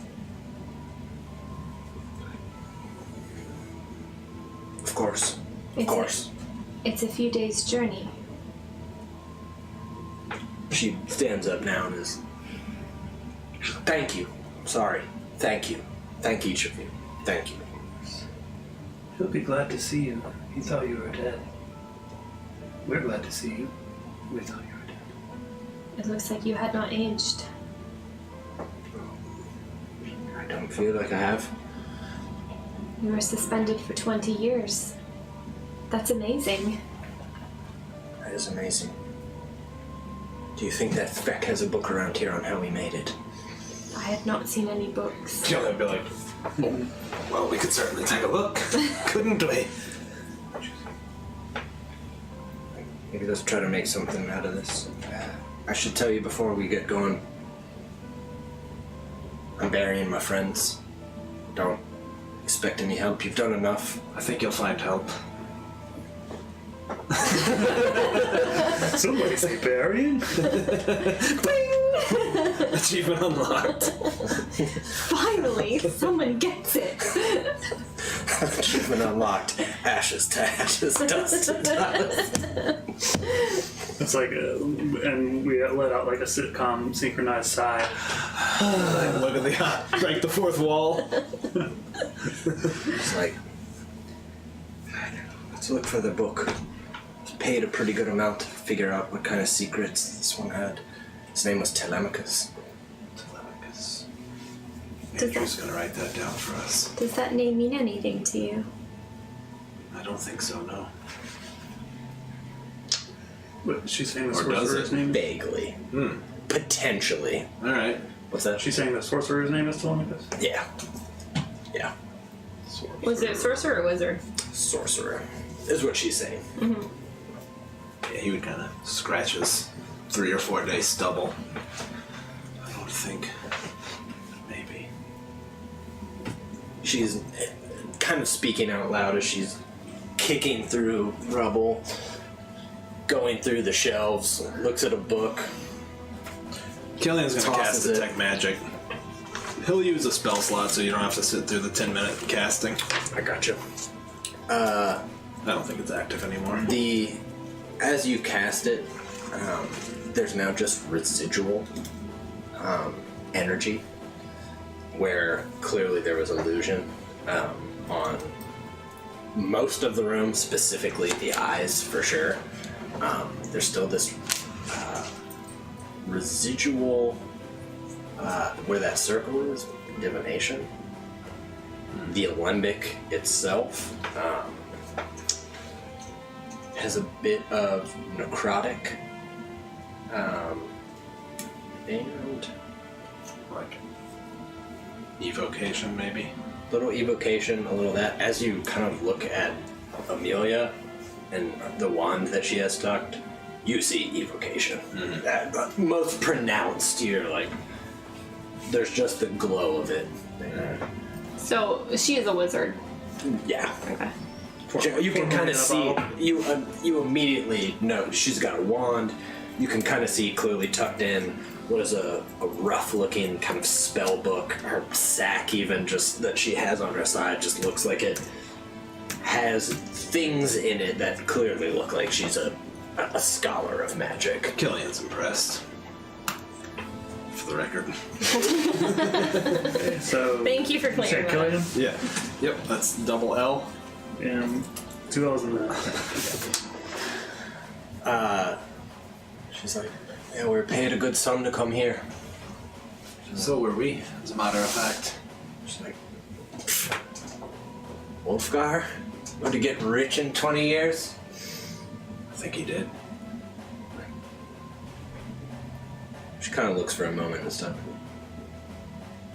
Good for him. Good for him. I'm sure he's going to take care of you. At least get you on your feet. He was quite concerned about you. He truly was. He was like a brother. Good.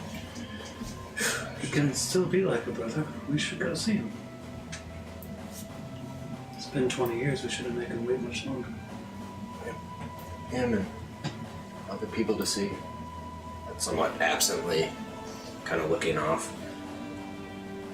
She's like, I don't see anything in here. She's like, You seem to be trapped in a bottle as well.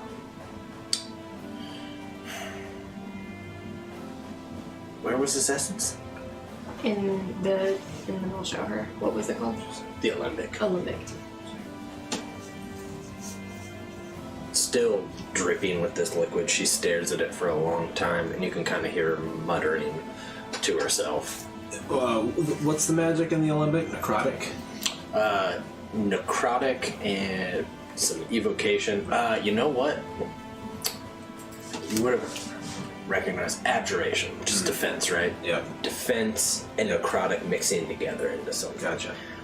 You know what? For you, I actually think you would understand what it was. This was probably an attempt At a phylactery? at a phylactery or some level of immortality. It's not, definitely not complete. It's not refined. It looks like almost just maybe it didn't work out right, or maybe the components weren't complete. I think he would say that mostly to try to impress her a little bit. The words that we were hearing in our head, I would ask her if she knew what they meant. Okay. I don't remember what they were. She'll kind of stand like, Martos, ex Dios, Daumene. It's like, I know I heard those words. It feels like a few minutes ago when I came in this room. That's what we were hearing, and we heard it up until we shattered the glass. I mean, I suppose it could be a spell, a ritual. Could be naming off gods of some sort or entities. I mean, it sounds common, but it also, I'm not translating it. I didn't know if you'd maybe just want to know for later. Oh. Maybe if you find that book. That's good. That's good. Thank you. Thank you. I appreciate it. You're pretty, too. I'm Hildegard. Hildegard. You're pretty. Thank you.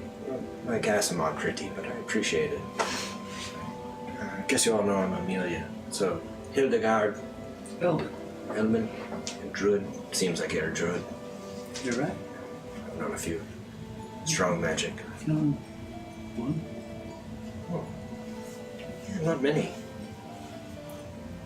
People always act like druid magic isn't the same for natural magic. Given a life of study takes discipline, but I would envy the fact that you could just tap immediately into the weave.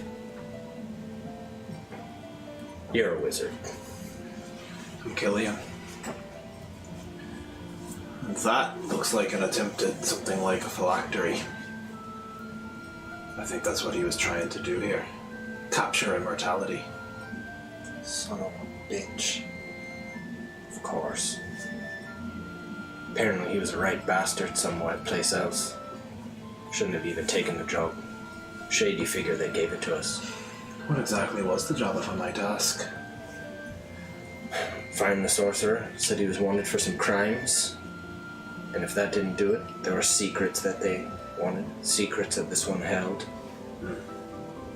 I don't think we'll be getting those anytime soon.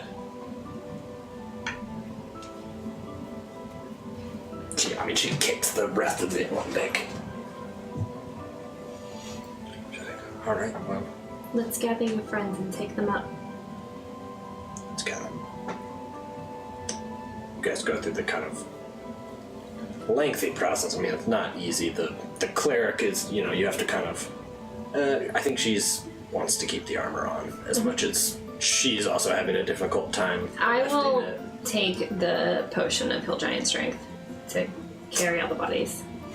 Damn. Hell yeah, I would give you inspiration if you didn't already. To use that on carrying a number of bodies out, that is wonderful. Yes. Yes. I mean, you're struggling. I mean, they're just, you're trying to gather them and also not move them in such a way that Yeah. that it gets worse. Like, you don't want a head to roll off. Rigor has probably set in. I mean, they're like mostly decayed. Skeletons, yeah. So, you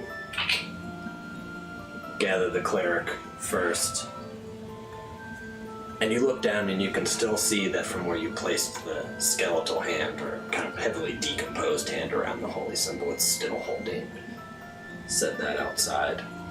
Gather the halfling with some reverence. Gather the clearly half-elf kind of rogue, Kithri. And she takes a few minutes on each on just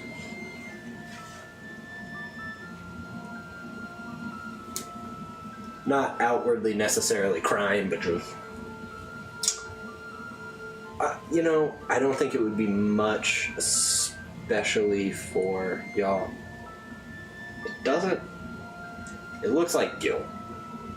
There's just a kind of a feeling of guilt that looks like it's there. It's not being said, there's nothing strange, it's just that look of like... Well, I think that Hildy would definitely pick up on that, but just not. Sure. Right? She doesn't need to. Yeah. Good with people.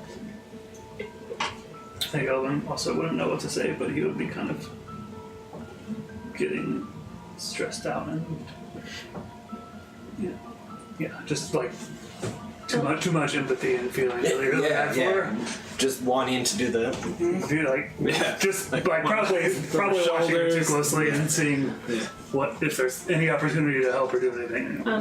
I think you do, there's stuff where, she drops, something out of her bag and stuff, because she's kind of out of sorts. You're just quick, and you're so genuine in how you do it. I think it is received, she's...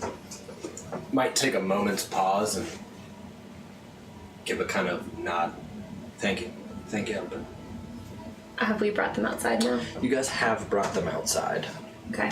I would just... how long does the potion last? A minute? An hour. An hour? Oh, Yeah. Tight. Okay, so I'm just digging holes. I think Big you are old... excavating, Yeah. You are managing to just... lifting clumps and tossing. Lifting clumps and tossing. Digging these graves would have taken hours. And it's probably 30 minutes that you have. And I think, obviously, you always take this ritual reverence. The sides you've... I think before I dug all of them, I would ask her, do you want them to be buried separately or together? I guess right next to each other. Not in a mass grave, that feels... Effect. I don't know. I don't know another word for it. I appreciate it, I understand. I don't know that any of them were that close beyond us being party. I did not know. No. I would just be doing it. And she is. She's kind of starts She's backpedaling. being like an over-explainer. Yeah, she's like, no, I understand, and sorry. She does. She gets that.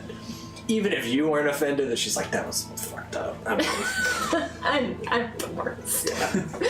She's like, oh fuck. Like Elbin's doing the thing where he's just looking at her like the really sad, but then she'll look at him and be like, oh, damn it.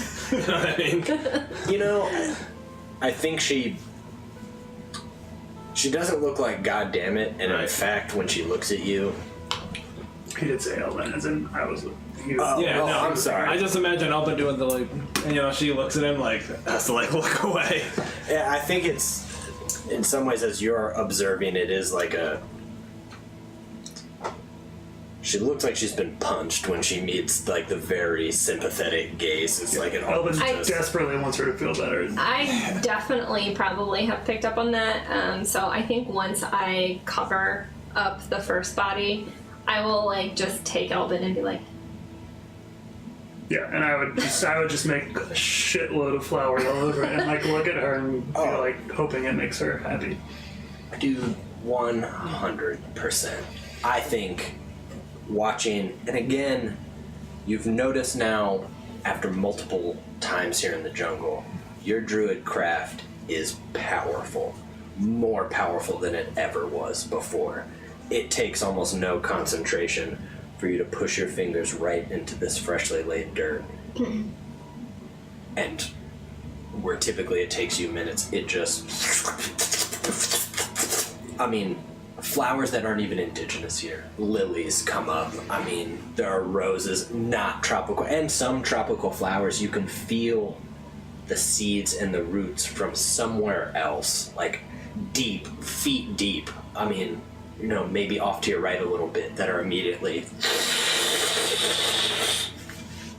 And they pop up, and she's like... I think Elvin would say, Hildegard said the dead are what creates the new life over where you bury them, so your friends are these flowers now. Maybe you could take one.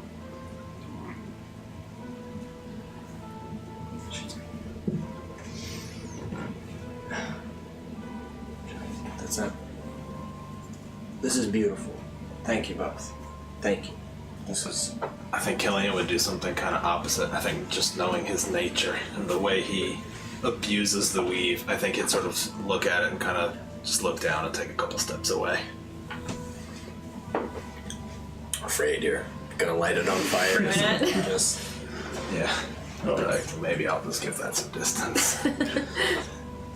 As you bury each and they come, she picks a different flower from each and kind of almost, braids them together. And I'll show her my pressed butterflies and be like, you can preserve these like I do the butterflies. I can teach you when we're back at the camp.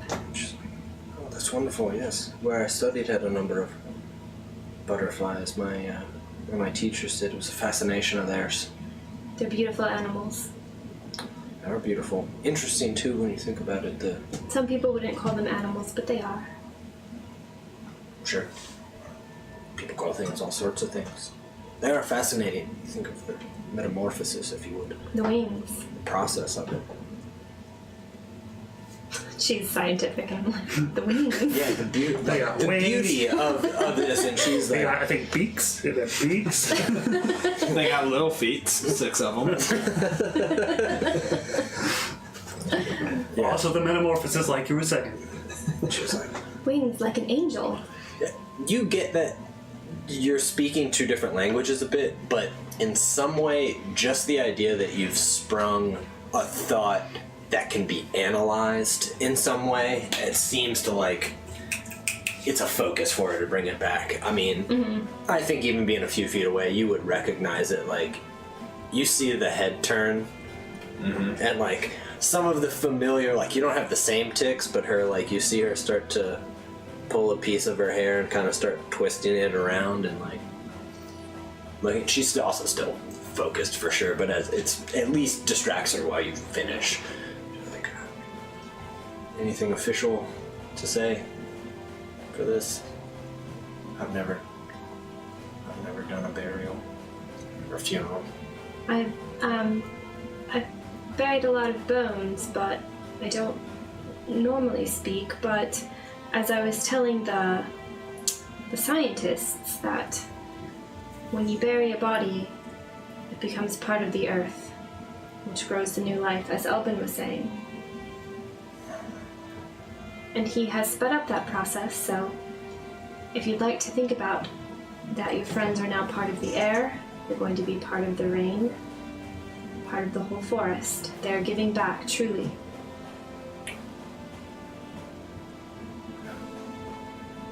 What is dead never truly dies.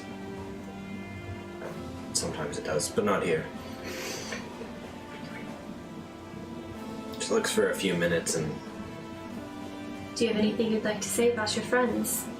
she sets down seem to have small rocks or little mementos, just little trinkets that she sets on each. She kind of stands and just looks like she's struggling to find the words. I know you weren't. You certainly weren't the Crimson Company. You weren't a lot of things, but you all tried hard. You tried hard. Didn't work out. I'm sorry. Sorry it didn't work out. That she kind of... The mementos that she put on the sides, I will touch each one with light. She is kind of now seems to be on a mission, not looking, but you feel. I don't on care, the I didn't do it inside, for her. that you feel. You're like, yes. Each one you touch, in fact, sounds a bit like a bell. Like just a bell somewhere off. Just Every time a bell rings. dun, dun. I think it's imagined, but it's there. With that, you guys set back. It's I do think once everyone leaves, Killian would pluck one of the flowers and just sort of stare at it for a little bit. Maybe tuck it up, stick it in his vest. you wrap it. I mean, you kind of. Quickest way to kill flowers to take it out of the ground. You know, I'm guessing we didn't see it, right? I don't think you would want to.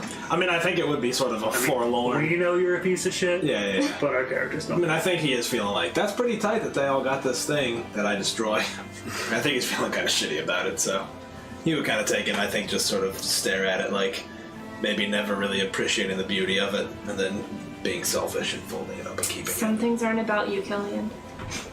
it. He definitely wouldn't let anyone see that. You put it in and spend a few minutes walking, regarding and thinking about the nature of growth, the nature of life, the weave, how magic's done. You see Elbin.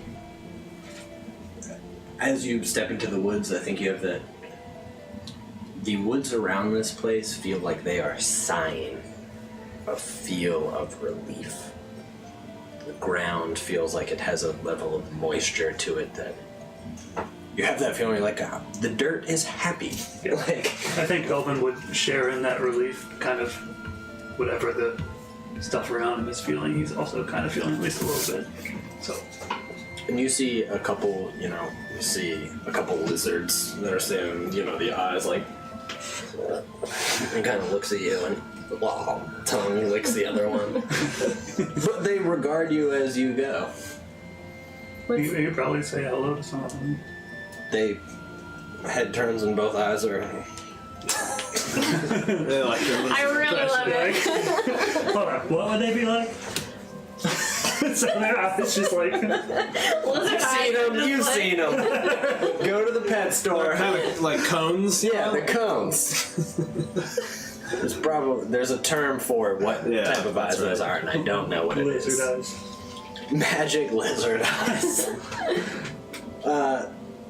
They make a strange like you understand that they are in return meeting your greeting of some variety. You see bugs do the same. There's a snake that kind of comes and is like, hello. I think Elvin's in a good mood. He feels like he just did something good, and I think he's excited about Ulfgar being excited. Yeah. Or hoping. Or he's just assuming Ulfgar's going to be excited. So. You and only you taking in the kind of the feeling of the forest around you.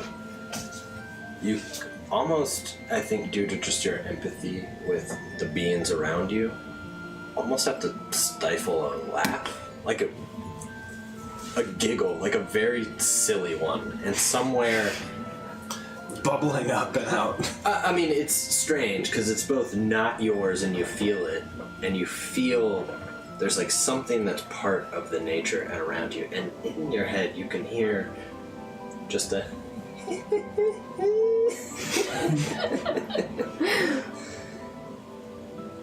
it almost feels like, where did that come from? But it is there. I think he probably. I don't know how hard he would really fight to stifle it. I don't think he would cackle, but he would just kind of. I think you laugh, and it does, as much as you've taken in, it does seem a bit strange, though. Like, I mean, mostly it's a very passive feeling nature, and that was a legitimate, there was a voice to it. I think, in all honesty, the travel after this does not seem as difficult as it was to get here. It's not raining. It's not raining, it's still hot, but I think I just don't know if it feels as bad because it's just the focus is not like, God, what the fuck? It's like, it's like, feels like going downhill. It was kind of the middle of the day from where you were. Night kind of creeps in. I do think on the way, Killian would be asking her fairly pleasant questions, like about where she studied, what her areas of focus are, just wizard chat. Hashtag just wizard things. She is, and in fact, as you kind of tried to, she's like, I'd love to talk about all that for a moment. I'm just gonna. He wouldn't push it. Yeah, I mean, and she looks like, when she says it, like, I do want to have this talk. She's like, and then she is, kind of walking, sometimes regards like a leaf for a long time and continues on. She seems withdrawn, not necessarily like somber, but not openly like wounded. Sure, she doesn't want to talk about it with 3 strangers that dumped her out of a bottle of blue liquid. Told her 20 years ago. Yeah, like, I get it. In Night there. night kind of comes through. You guys want to set up camp? I What do. do you want to do? You want to travel through the night? No. Nah, I expect not. I'm sure she doesn't want to. Honestly, she almost doesn't seem to notice the darkness setting in. You know, I think whoever's kind of like, we should probably pitch camp. She's kind of like, Oh, yes, we should probably pitch camp. Again, you hear a light.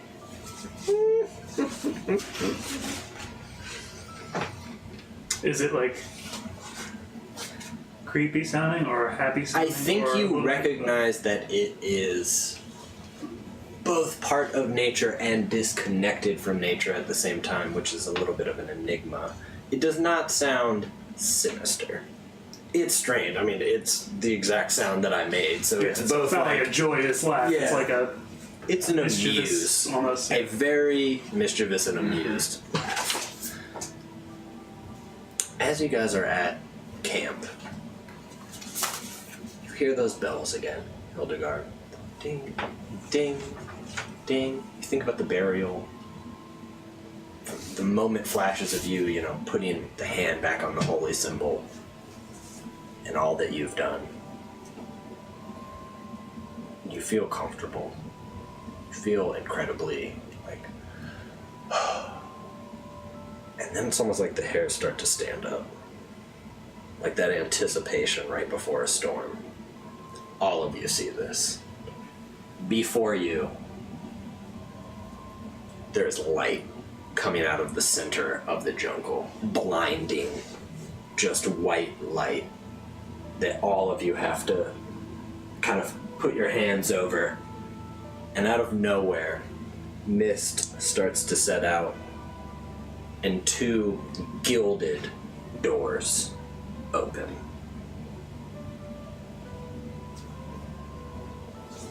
Center of the jungle as in far away, or No, like heavenly gates. heavenly gates have opened before you, maybe 20 feet from where you are.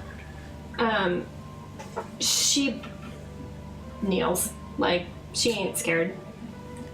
You duty or She's probably had this dream 100 times. you take a knee, and there's a kind of a silhouette of a figure that steps out, and you can see behind it there are stairs. Stairs that both look like there's not many, and yet they're very large at the same time. Going off into the distance of another distant light, and stars all beyond that.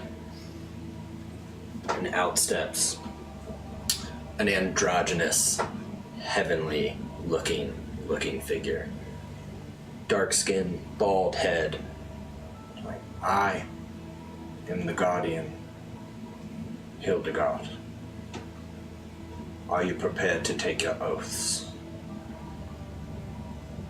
I would just put my head down. I've waited my whole life. Well, then come. It is customary to bring a witness, if you like. Yes. I'll take Elvin. Cool, that's cool. I'll just chill.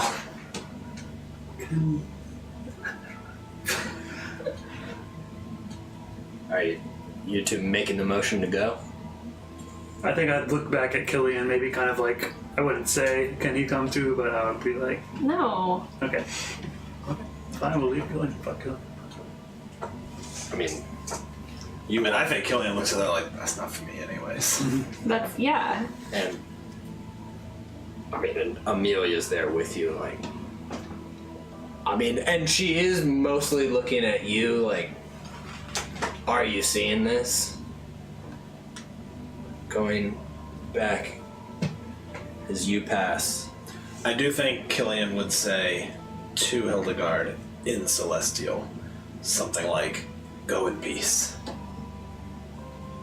I will look at him and I will nod and I will like touch his hand on my way up. Because like I know it's not like we're of very different backgrounds, and if I want someone to witness my oaths, like I want it to be someone who's also very close to like nature and the ancients. And that would be a druid. Yeah. As you get up, I mean, there's a rigidity to the stance. You feel like you're being looked through. You may pass.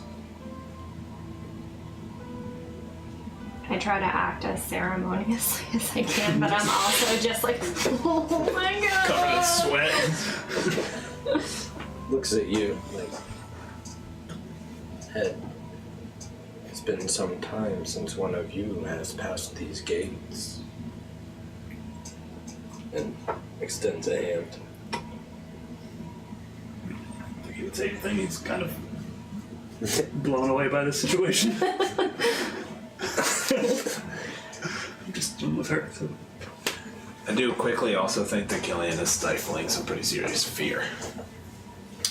As I they think he's a little bit like, As they start to ascend, the figure looks between Amelia and you.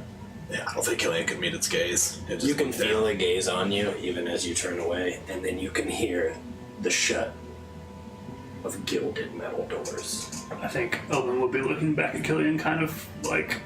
Because I mean, imagine the situation. Elvin's yeah. like, looking back at Killian like...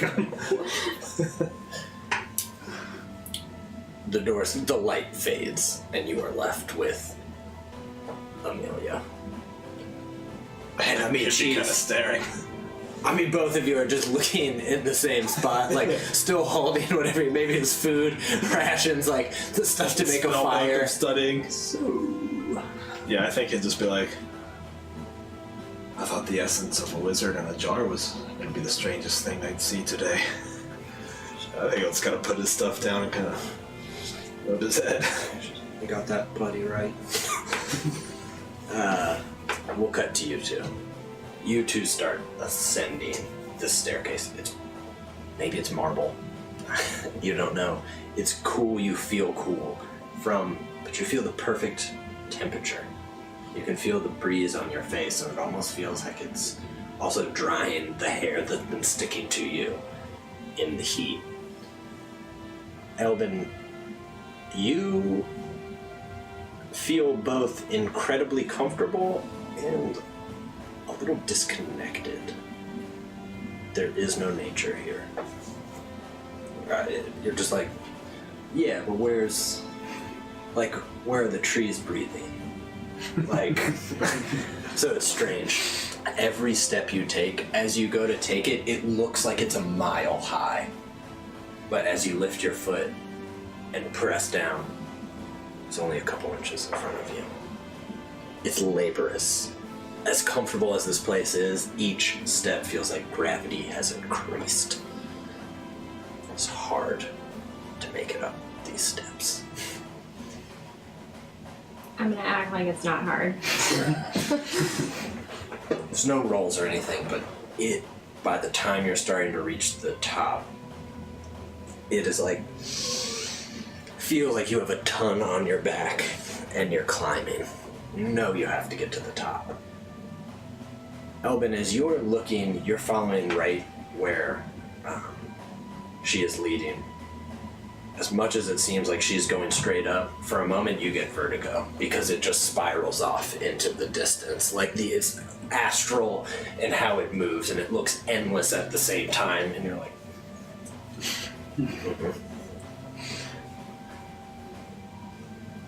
There's one last stair. And with everything, you have to put your hands on it and push yourself up.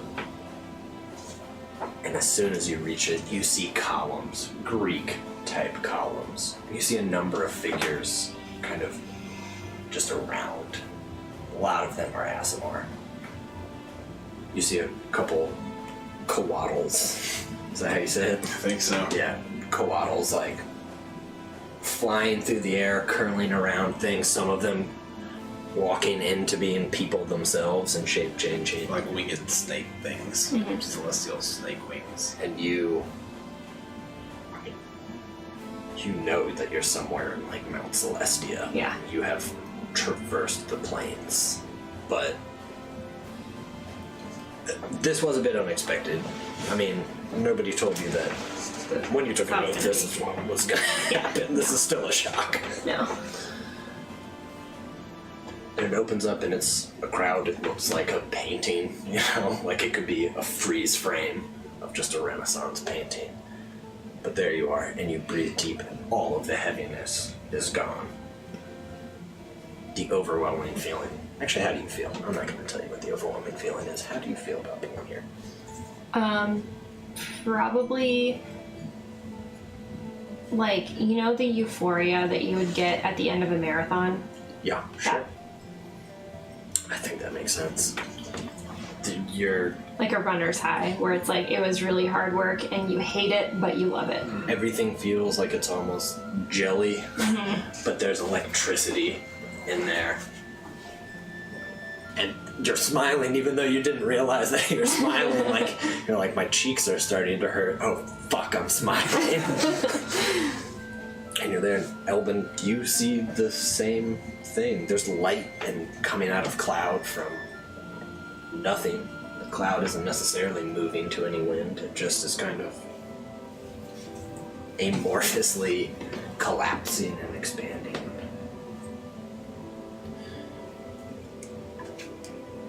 You were there. We'll come back. But you are now. And you know what? You're being greeted by other Asimars who are like, are you here to take your oaths? Here to take my oaths. Me too. Me too. Ancients.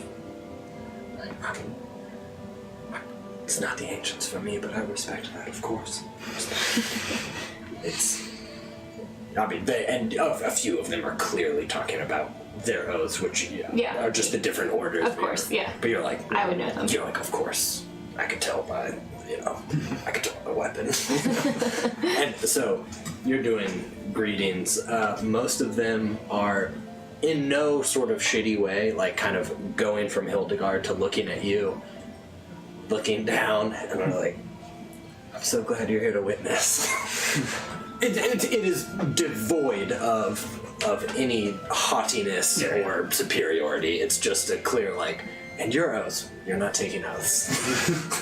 I guess they have to have witnesses too, Like, right? did any of you have a first communion? Because that's what this feels like. I don't think I did. But yes, I did. You do see other people who are clearly, and some of the people who are witnessing are standing very proud. Like, some of them look like they might be parents. Some of them look like they may be lovers of some sort. Others seem as, like, kind of stiff, like,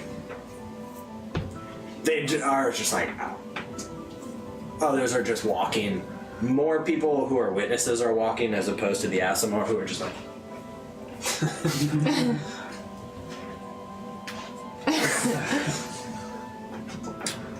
You are getting introductions and things are happening.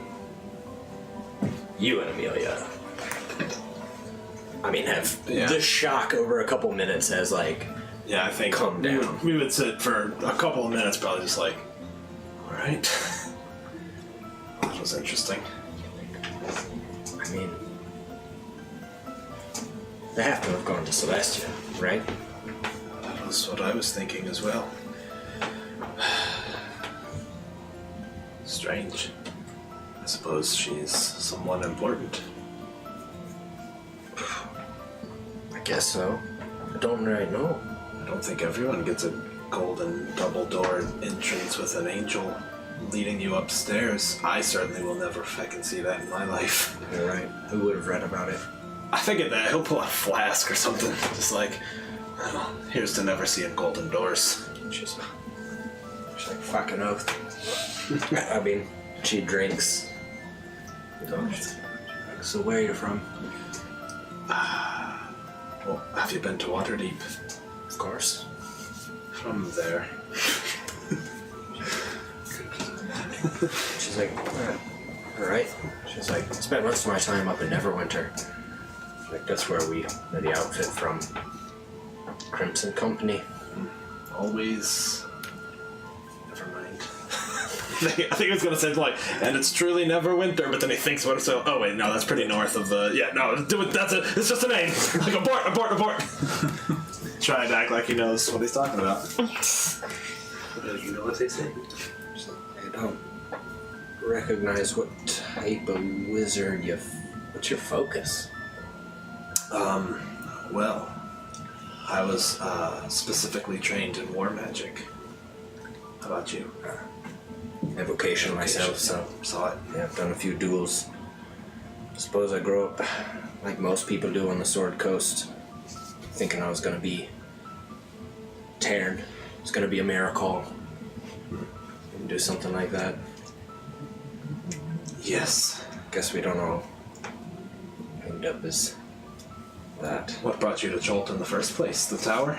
The job. The job. Everybody else was giving up adventuring, and I don't know that I was ready. Crimson Company mostly disbanded. We had plans to live our lives, and it sounded good. But it's just that last job. Just that last fucking job.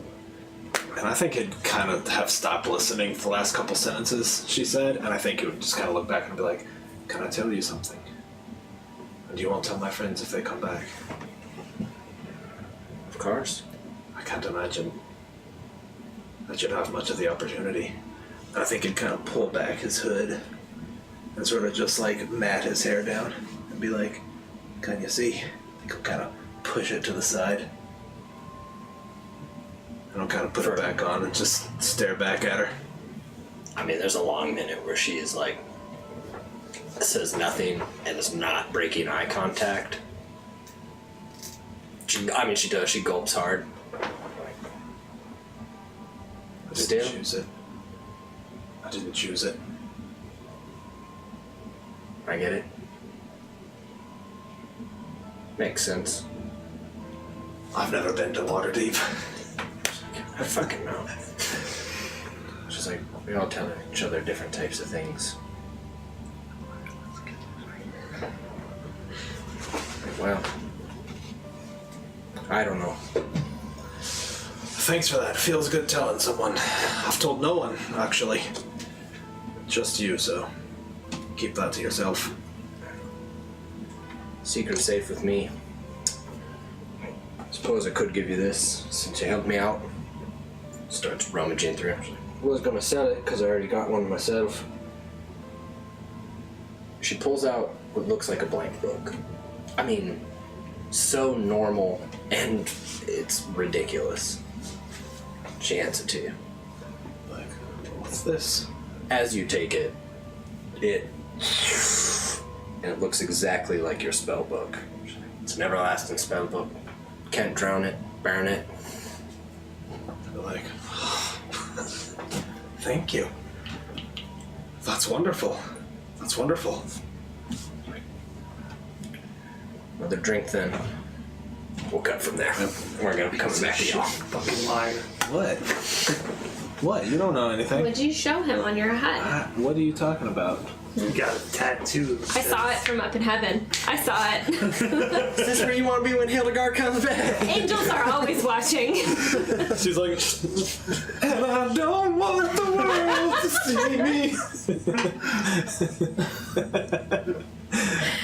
in a rolly chair. Why have there been so many Goo Goo Dolls references like before our games lately? Because y'all buck wild. Like we've Sorry really about that. been fucking City of Angeling it up here. And Meg Ryan on her Well, yeah, bicycle. you're straight in the City of I Angels. mean, that was apparently. the most relevant thing possible. It feels like Wasn't a rolling God. it feels like a lot of time has passed, but you've been getting introduced to a ton of people. You guys do have a moment to. I mean, you have plenty of moments to say anything. If either one of you want to ask something or say something to each other, you can, or you can be shocked, which either I think makes sense. So I'll leave that up to y'all right now. I think that I'm shocked and I'm like just so stoked to be around like all these other Asmars who are about to take oaths that like probably had the same childhood as me. And also I probably just keep looking back at Elvin like, you here? Like, we good? Where you at, Elvin? You seeing this? Like we're at a party and she knows everybody and I don't know anybody. Yeah. I'm like, so you're what's okay. You're like, hey, can we not say Like, I can't necessarily include him because, like, it really doesn't include him, but, like, at the same time, I'm like, well, I brought him. I think Elvin would just be kind of looking on at her, mingling and getting the sense that she's happy and enjoying herself, and he would just be. I don't think he gets like, oh, I should be talking to somebody. I think he's like. I think it is overwhelmingly a place that feels both like love, joy, light, warmth, comfort. Any positive feeling that you wanted to have is both crashing on you like a wave, but you also feel completely comfortable and just passively like, whew. I do think maybe the sterility of it, and no, like you said, no plants, no nothing, feels a little too clean to him, but The people who are walking around are alive, and I think that you almost are now hyper aware of humans, or Asimars. You're like, whew, alive, alive. I imagine it to be, like, really chilly and thin, like... at the top of a mountain? If you've ever been to, like, Colorado, how, like, it's not humid and the Colorado. Yeah, that's where this is, right? That's where we're at. No, it's, like, the only thing I can think of. Yeah. Sure, that's your 'Cause, like, tether. Yeah, like the top of a mountain, like in Virginia, like the air feels a lot different than it does somewhere else, you know? Yeah. Like it's thin and it's chilly and it's like biting a little bit, but like you don't hate it. Yeah. I think that makes total sense. Thanks, fuck you for laughing. I thought I it wasn't makes sense making too. fun. I'm just laughing at the thing about Colorado and heaven. That's all. That's a funny thing. Jesus chilling outside a dispensary in Colorado. Yeah. Everybody. Okay, so as you're waiting, you see another Asimar. He looks about your age, but he has just white hair that's kind of cut into the Caesar, almost. He's pretty vigorously, welcoming people. Hello. And he kind of, you've seen each other across from him. He comes up and he's like, hello. Here to take care of us as well. Is that what you're all here for? It seems so. Except there are a couple koalas walking around looking like other people. I got a bit confused. It's pretty exciting. It is exciting. I don't know what to expect. I was shocked. I was in the middle of the jungle. Really? Really? I'm in Wow. currently. Not currently. Well, you're absolutely right. Not currently. I've been working so hard for this. I'm just so pleased that it's here. Though I wouldn't get it confused. I know that this is only the next step in the work that I must do. I feel like I've been working, but it just come easily. Really? Yes. I must think that that's just because you're absolutely worthy of taking this oath, then. Oh my goodness. Thank you. He's like, I'm Reldemar. Rel. Hildegard. Hildegard. What Dave are you connected to? Oh, I've seen them. I don't have a name. I just always thought of it as just being a bright light. Oh, perhaps the bright one, then. The ancient. Yes. Wonderful. That's incredible. Preserving the places in his life. He looks like he's being very deliberate. It's completely necessary, I think. I'm connected to the judge. Oh, the judge. Yes. How's that? difficult, I think. I'm happy to serve. It's not like we're clerics, priests or priestesses. To have so much compassion and love for those around you, yet at the same time, live lives of violence. So much violence when all I have is compassion. Yet I know it's necessary. I just see my purpose as being a beacon for those. Yes, there's violence, and yes, I must fight, but I must do so that others may have their happiness. I would fight for that. Closes his eyes. I mean, when he opens them, they're almost slightly tearful. You couldn't be more right. You could not be more right. This is what we have to do so that right and justice can come out as it needs to. With that, I mean, he kind of is standing there, and you hear the dong, dong. The light begins to just consume everyone. And in a moment, the two of you are standing. You are farther back where you were right next to her. You are now farther back and you can see her up ahead of you. So I did hear their conversation. You did, absolutely. What she said made Eldon super happy, so. Okay, yes. She is now ahead of you. You are on a plane that there is no up or down, there is no distance that you can tell. It is just white. Even white. It's the absence of everything but light. And standing before you is an almost gray figure with just kind of gold in through the skin all over the place. Both beauty and terror and nothing all at the same time. He's like, Hildegard, welcome. I am the Word. You shall give your oaths to me. For the voice of a deva, even to the worthy, would kill you. They speak through me.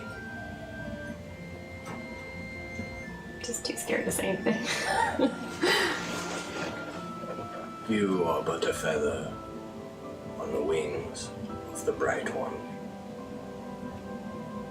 Do you know what taking this oath shall mean? Yes. It is a life of servitude. I know. Not. Then I shall speak of the tenants, and then you shall swear to them. Kindle the light through your acts of mercy, kindness, and forgiveness. Kindle the light of hope in the world, beating back despair. Elvin, you can hear this as well. Shelter the light. Where there is good, beauty, love, and laughter in the world, stand against the wickedness that would swallow it. Where life flourishes, stand against the forces that would render it barren. Preserve your own light. Delight in song and laughter, in beauty and art. If you allow the light to die in your own heart, you can't preserve it in the world. Be the light. Be a glorious beacon for all who live in despair. Let the light of your joy and courage shine forth in all your deeds.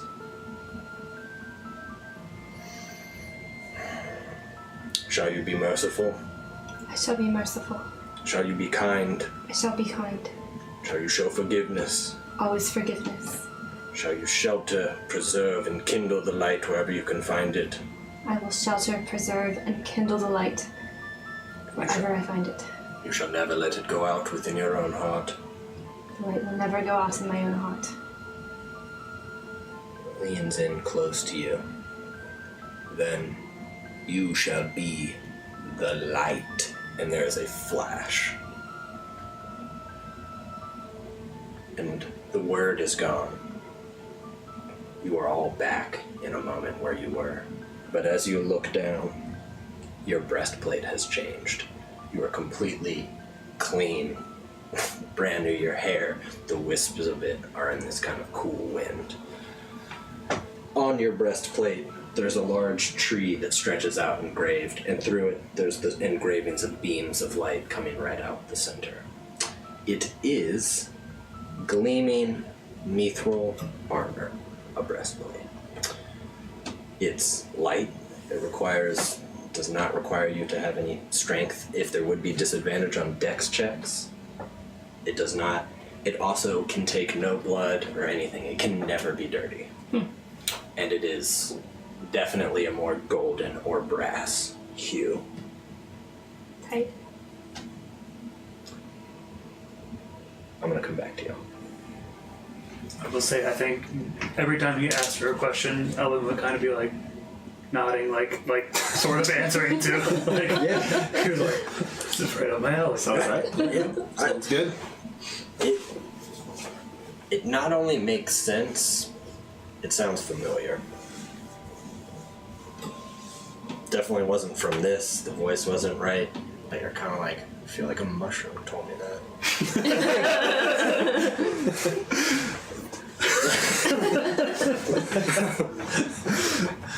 I can relate. Let's get that picture out of my head. Her tongue's sticking out. She's.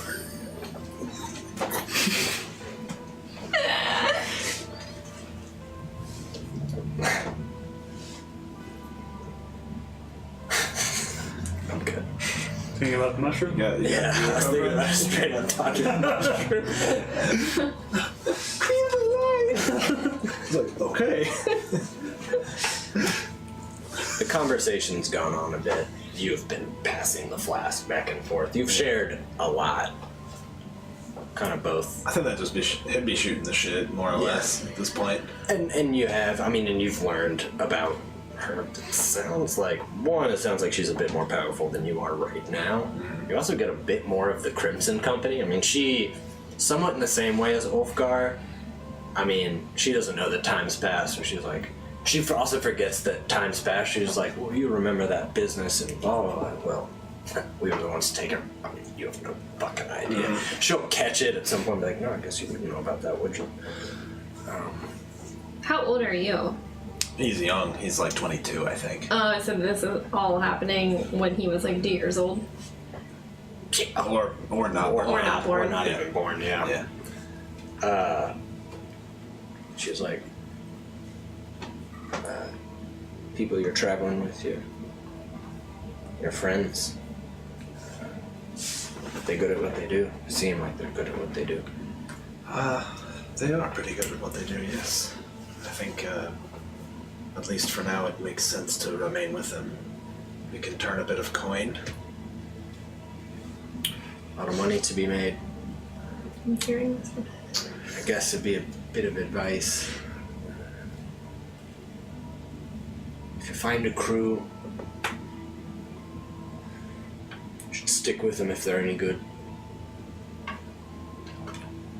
If they're trying to do good work, then it sounds like you're trying to do good work. I think they are.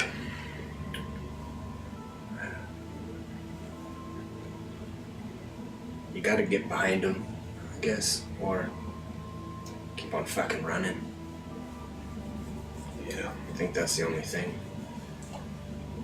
Yeah. Can't do that forever. I doubt it. New crews aren't so good. Those ones back there that we buried.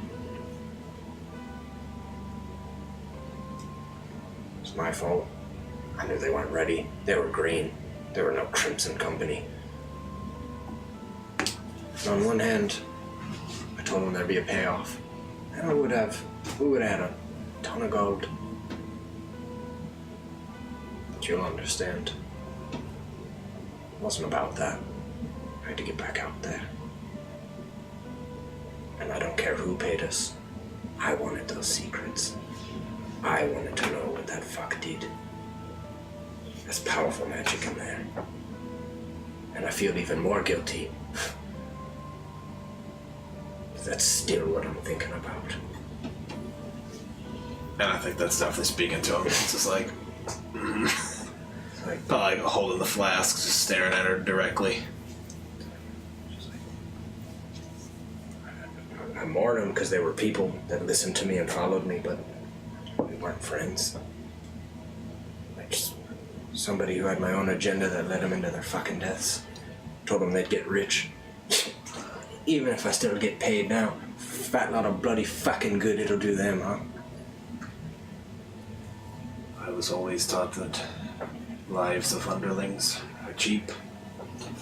Human lives are nothing the world's short of. Not sure I can ascribe to that.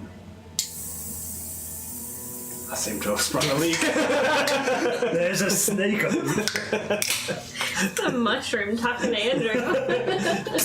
Pay attention. Do you promise to be the light? Hey! Listen, remember me? How are you walking?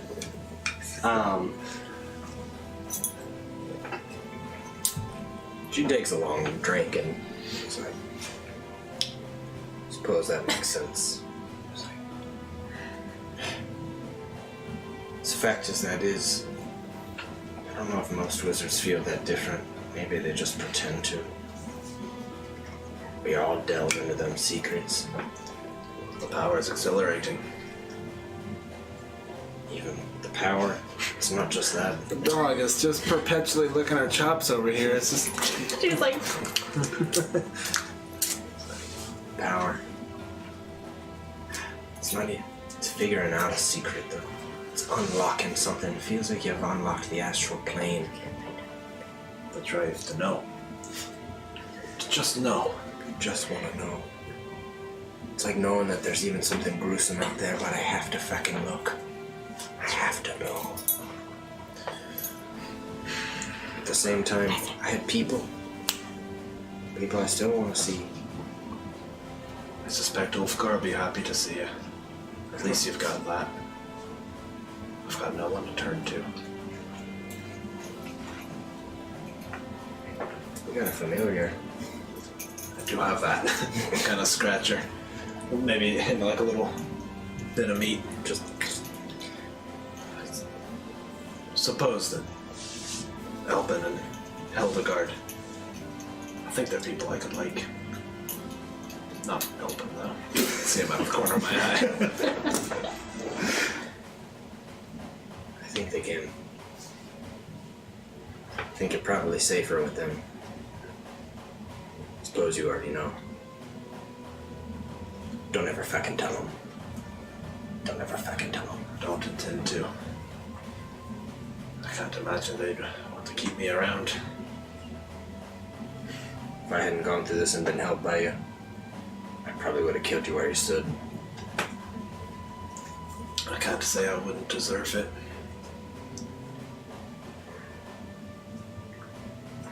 She goes to speak. And somewhere in the jungle you hear, "Help!" We're gonna take another quick break. Stick around, y'all.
Hey, thanks for sticking around, everybody.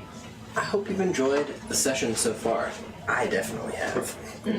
How about y'all? Yeah. Indeed. For sure. Good. My jam. Space jam. I got magic armor. My Space Jam. Is that what you said? Yeah. Okay. Back up to talking mushrooms and gods. Last we left off, you were having a chat with Amelia, you guys were commiserating, and you heard a very far off help. It's exactly what we pick up. I think he would stand up and look at her. Be like, we heard that on the way in, right? And found nothing?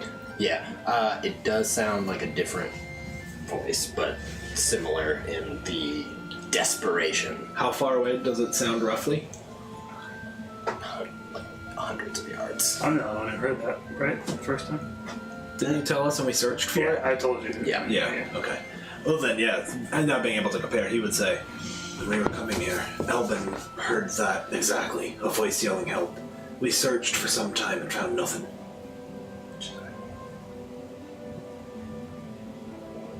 Doubtfully the same person's still screaming for help a couple days later. I wonder what would two different people be doing in this depth of the jungle screaming for help. That seems a bit odd, doesn't it? It does, though you three are out here. I mean, she's got the wand up. He'll cast mage armor. Oh, we haven't had a long rest, so he only has one spell slot left. No mage armor. You two have instinctively gone back to back.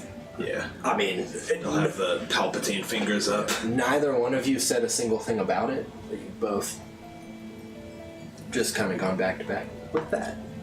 We've come back and you are now kind of in that grand hallway again.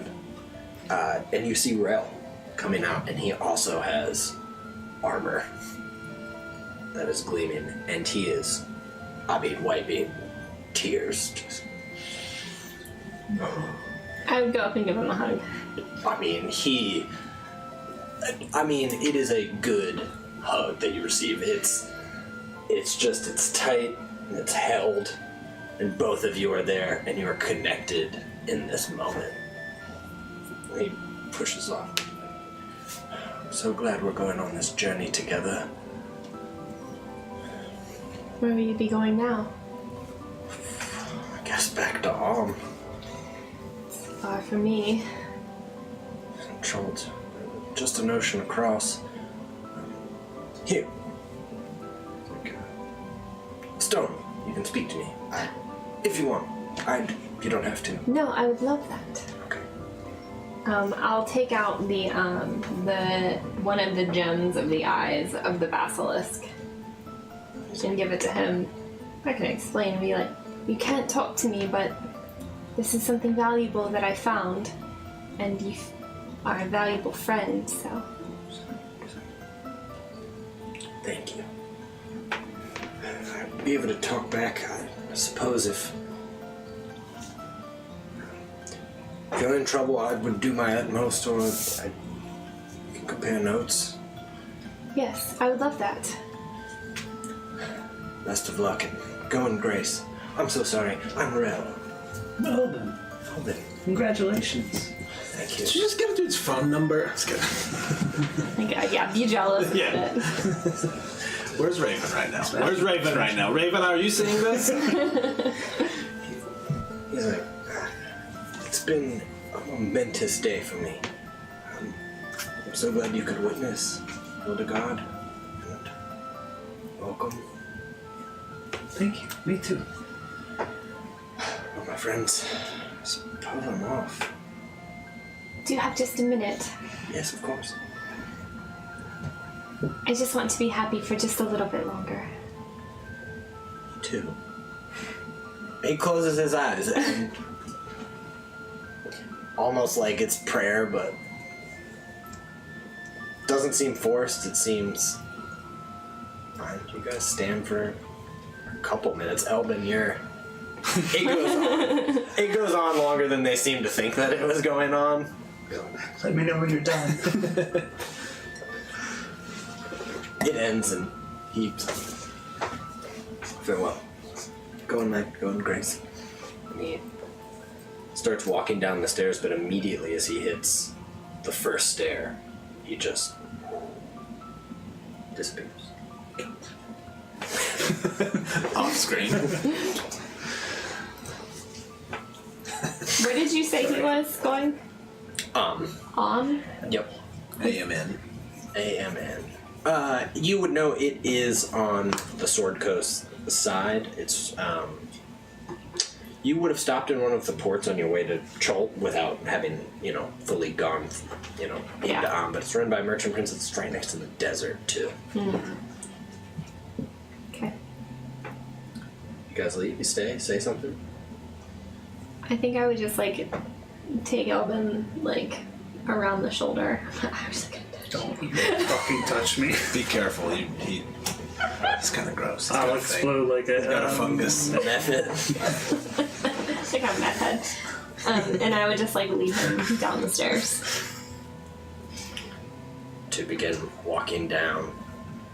Again, Elbin, you notice somehow where all you see is the straight marble staircase leading down. Each step you feel lighter, still exhilarated. Elbin, you can see that this staircase, again, it's like it just whirls up, almost roller coaster style. I mean, you, again, are just seeing it from whereas she looks completely calm and one foot in front of the other, you're what? I mean, you don't know. You don't know why you see it that way, or which is right, or maybe both. And there are the doors that open, and at this moment, the two of you are spinning back to back, and gilded doors and light open and shine on both of you, and you see both of them back to back, wand up and hands raised, both now bathed in light. I think he would kind of lower his hands and be like, oh, hello again. Hello. I'd be like, oh, well, that is shiny armor. I'll have to tell you all about what happened. What are you doing? Is there danger? Possibly. We heard another voice crying for help, just like you described. Haven't seen or heard anything since. Been a couple minutes, maybe 10. I'll do a divine sense. Okay. You do actually get Fae and you get Celestial, and it seems to be emanating from the same spot, and it is close, though you see nothing.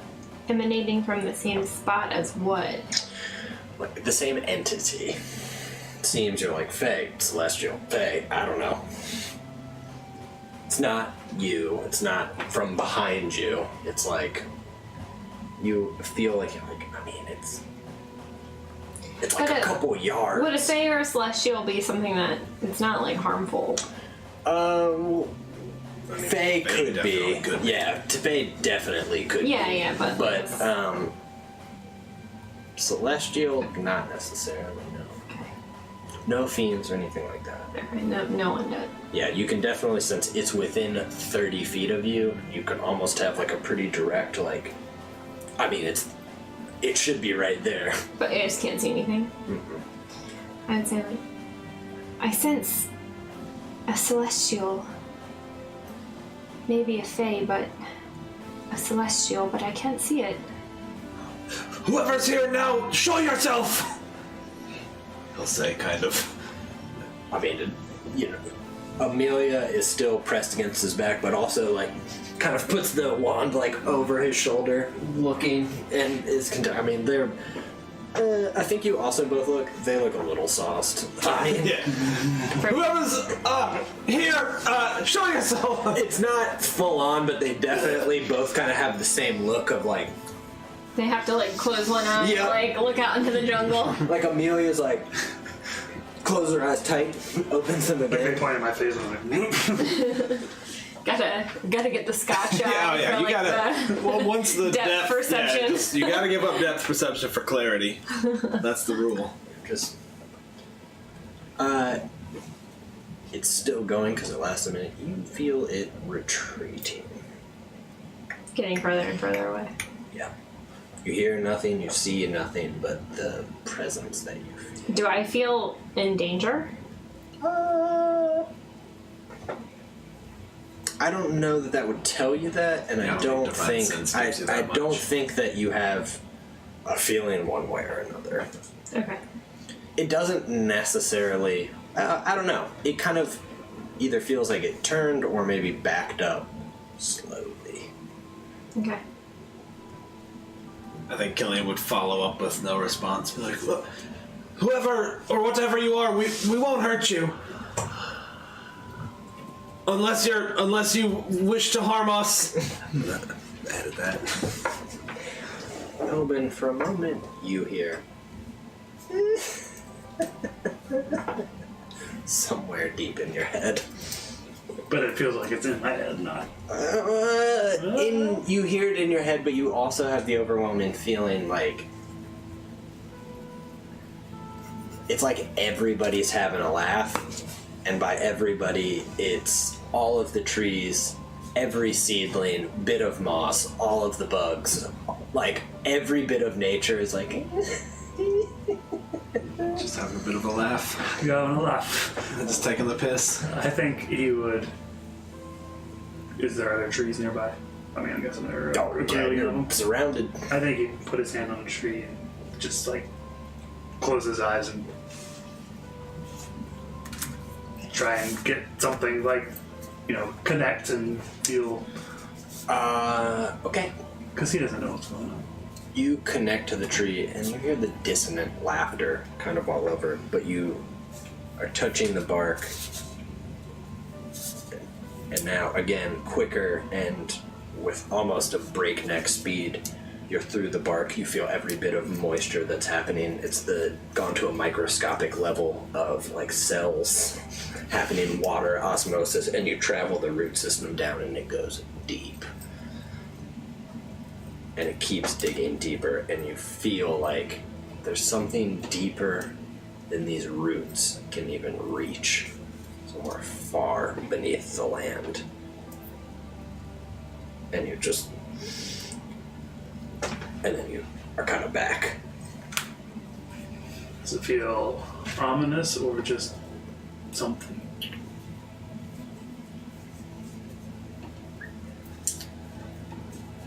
It feels maybe dire. It feels like something is maybe restrained, or maybe the roots are reaching for something that at one time they touched but can no longer. I think that would be the overwhelming feeling that you would be feeling.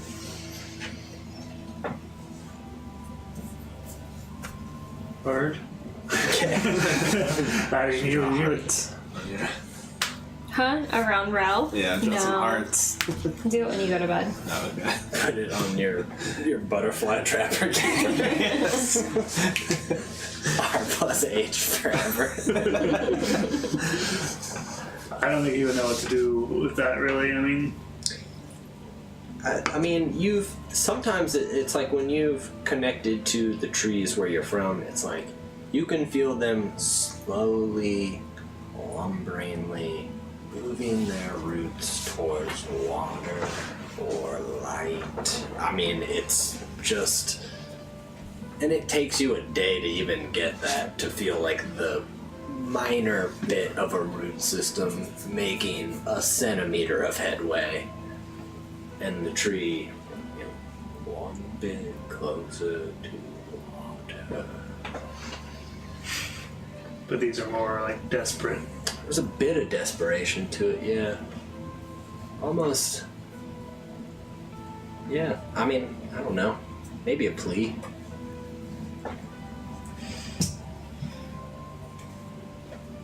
That has happened. Elwin has been touching a tree, but For a few minutes now, and we're all just standing around like... Yeah, I mean, he has just now kind of come out of it, but again, no other sound has been made. You don't hear... I mean, you hear the rustle, but then you'll just see like a bird, There's definitely movement, but nothing big. There's something strange in the forest, but it seems to be backing away. And it is late, so we should sleep and continue. I don't want to explore something that might not even be there, and you might not want us to find it. Probably best to put Get a watch. her back. It's been 2 decades. We shouldn't put her in any more danger. I think she can handle herself. We'll keep a watch at least. Of I course. agree. Let's not go traipsing through the woods in the night. I will take first watch. There is something unusual in this jungle. The trees are desperate. I've been, as you know, Desperate around for a tree. what? Something deep in the ground. I think And the soil. their roots are reaching deeper than they can go. I don't know much about trees, but aren't they always desperate to get deep in the ground? Not this desperate. They take their time reaching the water they need. These seem much more in need of something other than water or something dire. I don't know. Well, I certainly don't. I'll take first watch. Might listen some more. I'm too stoked to sleep, so. Okay. About Rel. Yeah. I just go to bed and I clutch my Rel stone. She's like, do you think he was? Yeah, I mean, he was, yeah. He was so cute. What are you thinking about? I mean, I will say, No, you hang up first. I will say it was not necessarily overtly romantic. Yeah. It did seem like Don't retcon this. Their hearts drawn, aren't? Just kidding. it could have been. It also, I think there's that typical ambiguity of you're like, maybe he's just nice to everybody. Yeah, she's asking Elvin. Do you think he was? No. What? No, nothing. No, I'm like too stoked to sleep. Not because of Rel, but because I of course, You got, of course. I mean, I had in a the good day at firelight work. that's there, you are watching my the fucking gleam. oath, Steven. I'm not the one who said it. Oath to Rel! We got married. So Elvin can take first watch and I'll let him, but like I can't sleep right now. Okay. You fall asleep. Oh, heck yeah. Yeah. He's done. Yeah, they're drunk, so. I think Elvin would lean against a tree and kind of just try and lean against it, like Tree meld. trying to get what he. Not really. Not doing what he was before with the whole this thing, but just like, oh, maybe he'll talk to me if I do this. Okay. You fall asleep. I think Amelia takes one of your tents that you're just not using, unless you're in your tent. I do think I want to be alone. Is there like there's a fire going? Yeah, for sure. I think that I would try to like hold my my pressed butterflies up to the fire to try to make it look like a bright angel, just to like. I'm not gonna tell anyone I'm doing that, but like just be like. It's just you're like you look around Or- and you're like, and I mean the way that it catches it bounces off of your armor. Because of having a connection with the Bright One, I don't know how to summon it, and I don't know if it's there all the time. And I think I'm still kind of learning about that. I think right now you are feeling it. Yeah, and so I'm just trying to make like a tangible connection. I think you're looking for it there because you've always had to look someplace else. Mm-hmm.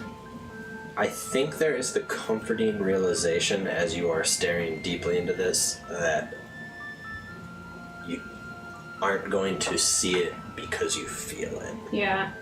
Somewhere. I mean, I think maybe that doesn't last. I think right now, as of this moment, walking down from Mount Celestia, that's probably, it could be, or you tell me, or if you don't.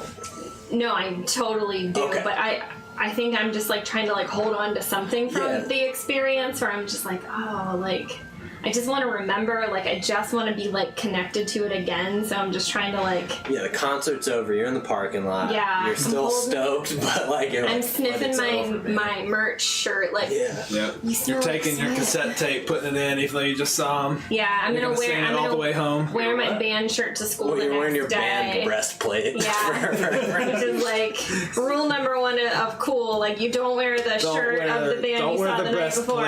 Of the bright lord. Everyone knows. Everyone knows that.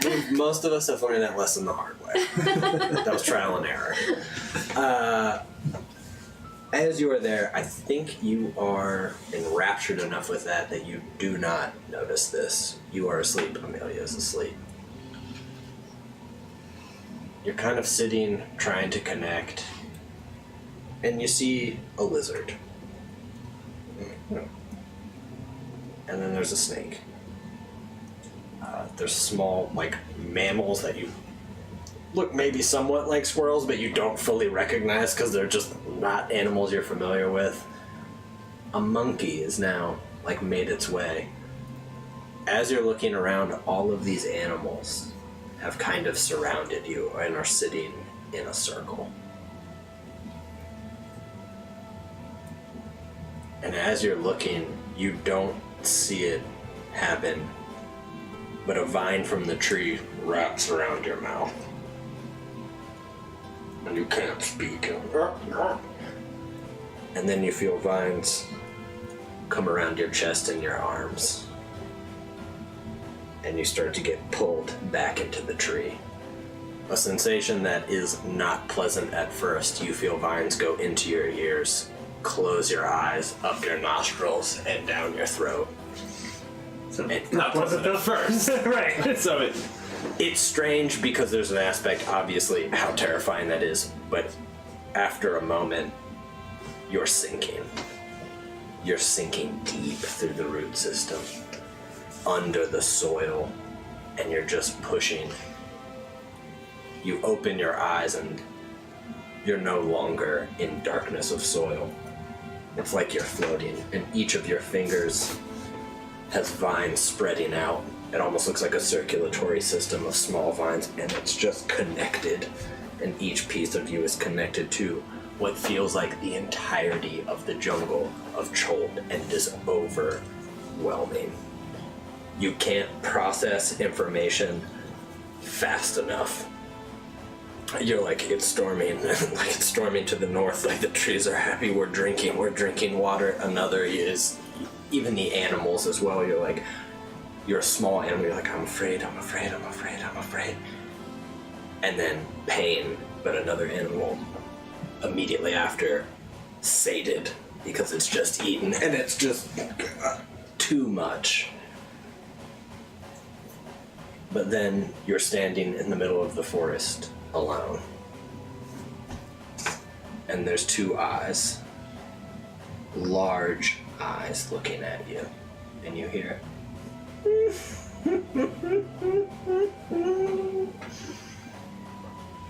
and a creature begins to form with a smile that is like a rectangle full of teeth and looks somewhat like a monkey. Like, it looks like a slightly nightmare version of a monkey, like very exaggerated features. Oh, like from the Wizard of Oz. Like the flying monkeys. Yeah, a little bit. It almost looks like if a totem of a monkey came to life. Like the carved, like the strange carving of statues. Like it came and it was suddenly like alive. And it walks on all fours for a minute and it's like, welcome. Am I able to speak? Yeah, it's like you're standing in the middle of the forest alone. Yeah, But not where I was. Just in some. No, it's a completely ambiguous part of the jungle. I've heard your voice before. I'm sure you have. I've been speaking to you. Everything's been speaking to you. It's hard to process when everything is speaking. What did you want to say? I want to say all sorts of things, but Now it has moved to 2 feet. I can only say so much. There are rules. You have to choose. Choose. Do you want a secret or a mystery? A mystery you can share with others and find out, but it's uncertain. A secret you may know, but tell no one.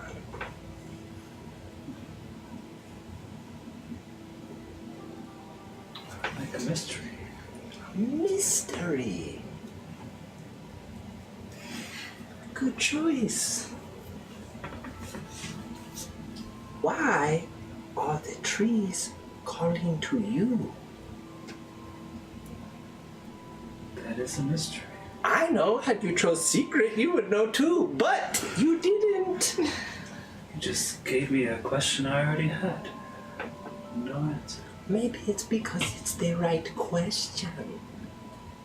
You are thinking about you. There's another part of the question. Why are the trees calling to anyone? The roots are reaching for something. I felt it. I will tell you who they're reaching for. Potato. Potato. Potato. You spelled that, my dude. U-B-T-A-O.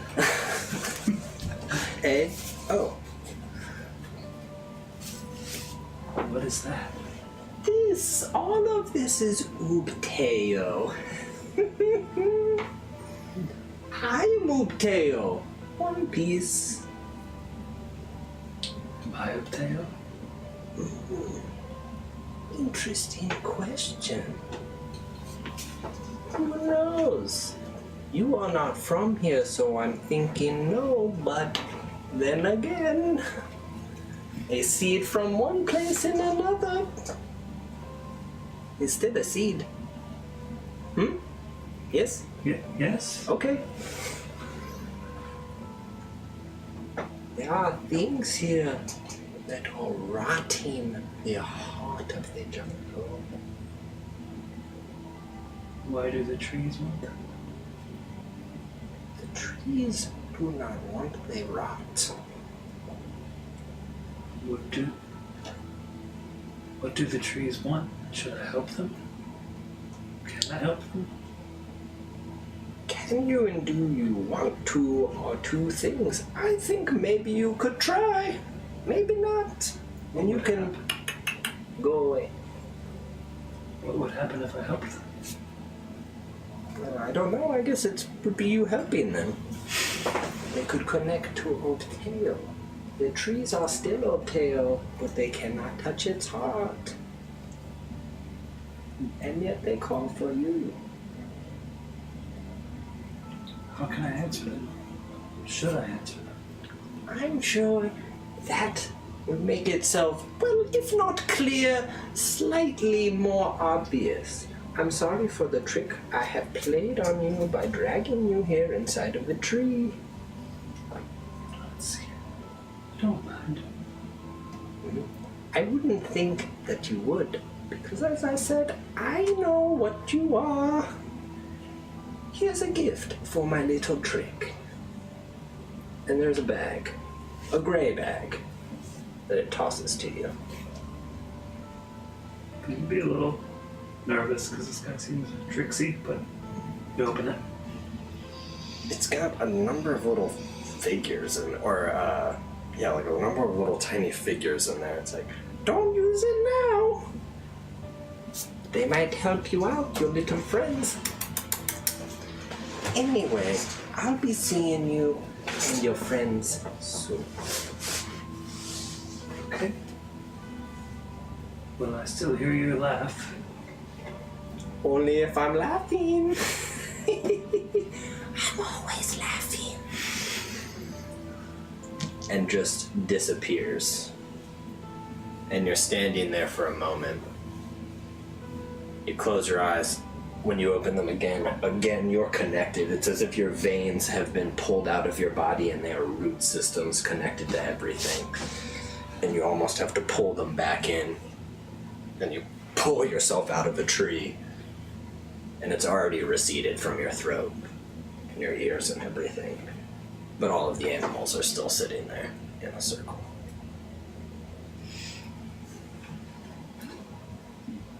I think I'd look to the most sentient looking of the animals and say, what just happened? I really am thinking about a monkey or something, I guess. The monkey, is kind of crawls, swings, jumps down near you, and starts scratching at a piece of the tree. And as you look down, you can see that it looks like it's just a small bit of rot. It's like mold almost. How can I help? The monkey looks at you, looks back, and then kind of ferociously starts scratching at it until it's dug down into the bark and it's just clear, moist wood underneath. And it kind of looks up at you, expectantly. I could maybe look in the bag and see if that's something. What's the As you look in the bag, realization comes as you look. You don't know how you know. It's a gray bag of tricks. You roll a d8, and there's a small table, and you can throw it within 20 feet, and an animal appears to aid you. Nice. Okay, then I guess I'd try and use druidcraft to repair the tree, or I don't. You absolutely can repair the tree, and you do quickly. And I'd look at the monkey and see if that seemed like what he. The monkey climbs up your arm, looks at you deep, starts picking in your hair for like the bug that you have in it. Almost seems like it's forgotten for a moment. Still looking at you, but. Why do you have so many bugs in your hair? From heaven, probably. Probably dead bugs. They all start to leave. And the monkey is, for whatever reason, like, and just kind of pats your head and heads off. I think he asked for a mystery because he wanted something to share with his friends, but now that he's experienced it, he was like, nah, this is too fucking weird. With that, the moon over the jungle is bright. All of you sleep heavy, comfortably in your own ways, and you're all level 3. Yeah! Yay!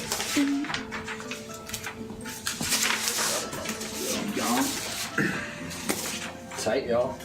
Y'all earned it. Thanks for letting me take my oaths and making that so tight. The oaths Yeah, were of really course. Yeah, that was awesome. That was awesome. I'm glad you dug that. Yeah, I loved it. Thanks for letting a tree eat me. Thanks for Spit me out in letting Monkeyland. Andrew come with me while I took my oaths and Steven get drunk and Be be your jealous of wingman. Bro. Thanks for letting me play a tortured character, my dude. He's like, oh, it's tight that you guys are doing tight stuff. Look at this thing on my head. It's good. Yeah. Y'all are finding yourself. This is self-loathing going on over here. 2 drunk wizards. 2 drunk wizards full of Showing each other their self-loathing. scalps. Yep. Just scalp sharing. Whenever you were ready to show Rel your scalp. Maybe I will. Can I see your scalp? I'm gonna call Rel on my Rel stone and be like, do you want to see my scalp? I'm gonna send you a scalp pic. My real stuff. He goes in for a kiss and then dodges you. Just parting the hair. It's my Rel stone. You did miss Andrew's great joke when Rel came out crying. Andrew mouthed tears in heaven, and it almost had me goofing. That was really good. I loved Yeah, it. that was awesome. I like Loved it. Tight. session. I Good think sesh. we finished a lot of combat. I knew that level 3 is a milestone. It's a biggie. I wanted that to be cool for y'all. Level 3 is a big milestone for biggie. paladins. Yeah, I'm personally ready for 5, so I can summon animals, but I'll wait. I believe I have my wings now. Isn't that level 3? Yeah. As an Azamar. That's really cool. All I really get are second level spells, but I double spell slots. Which is Yeah. pretty, I go from 3 to 6. Yeah. It's level 3. That's pretty big. Yeah. Yeah, just spells for me at 3, but I gotta pick what second level spells I get. There's so many good ones. Tight. Yep, that was really Nice good. Weird shit going on in Yeah. Cholt, I y'all. liked it, dude. Hashtag keep Cholt weird. Keep so weird. Alright. We're gonna bounce, everybody. Thank you. Don't miss. Stump is on tomorrow night. Yep. We got Macolites on. Macolites never say die. Macolites never say die. We will be back Sunday starting Waterdeep Dragon Heist. Who's on? At least you're gonna get to know the characters, and they are rich. Oh, it's gonna be fun. Y'all, I'm gonna be hitting you up real hard the next couple days for character ideas, and I got an idea for how we're gonna start it, but let's see, who are we gonna raid? We got Welcome Party on. Let's hit a welcome Refresh party. it, 'cause sometimes Yeah, okay, if let you me don't refresh them out real there. quick.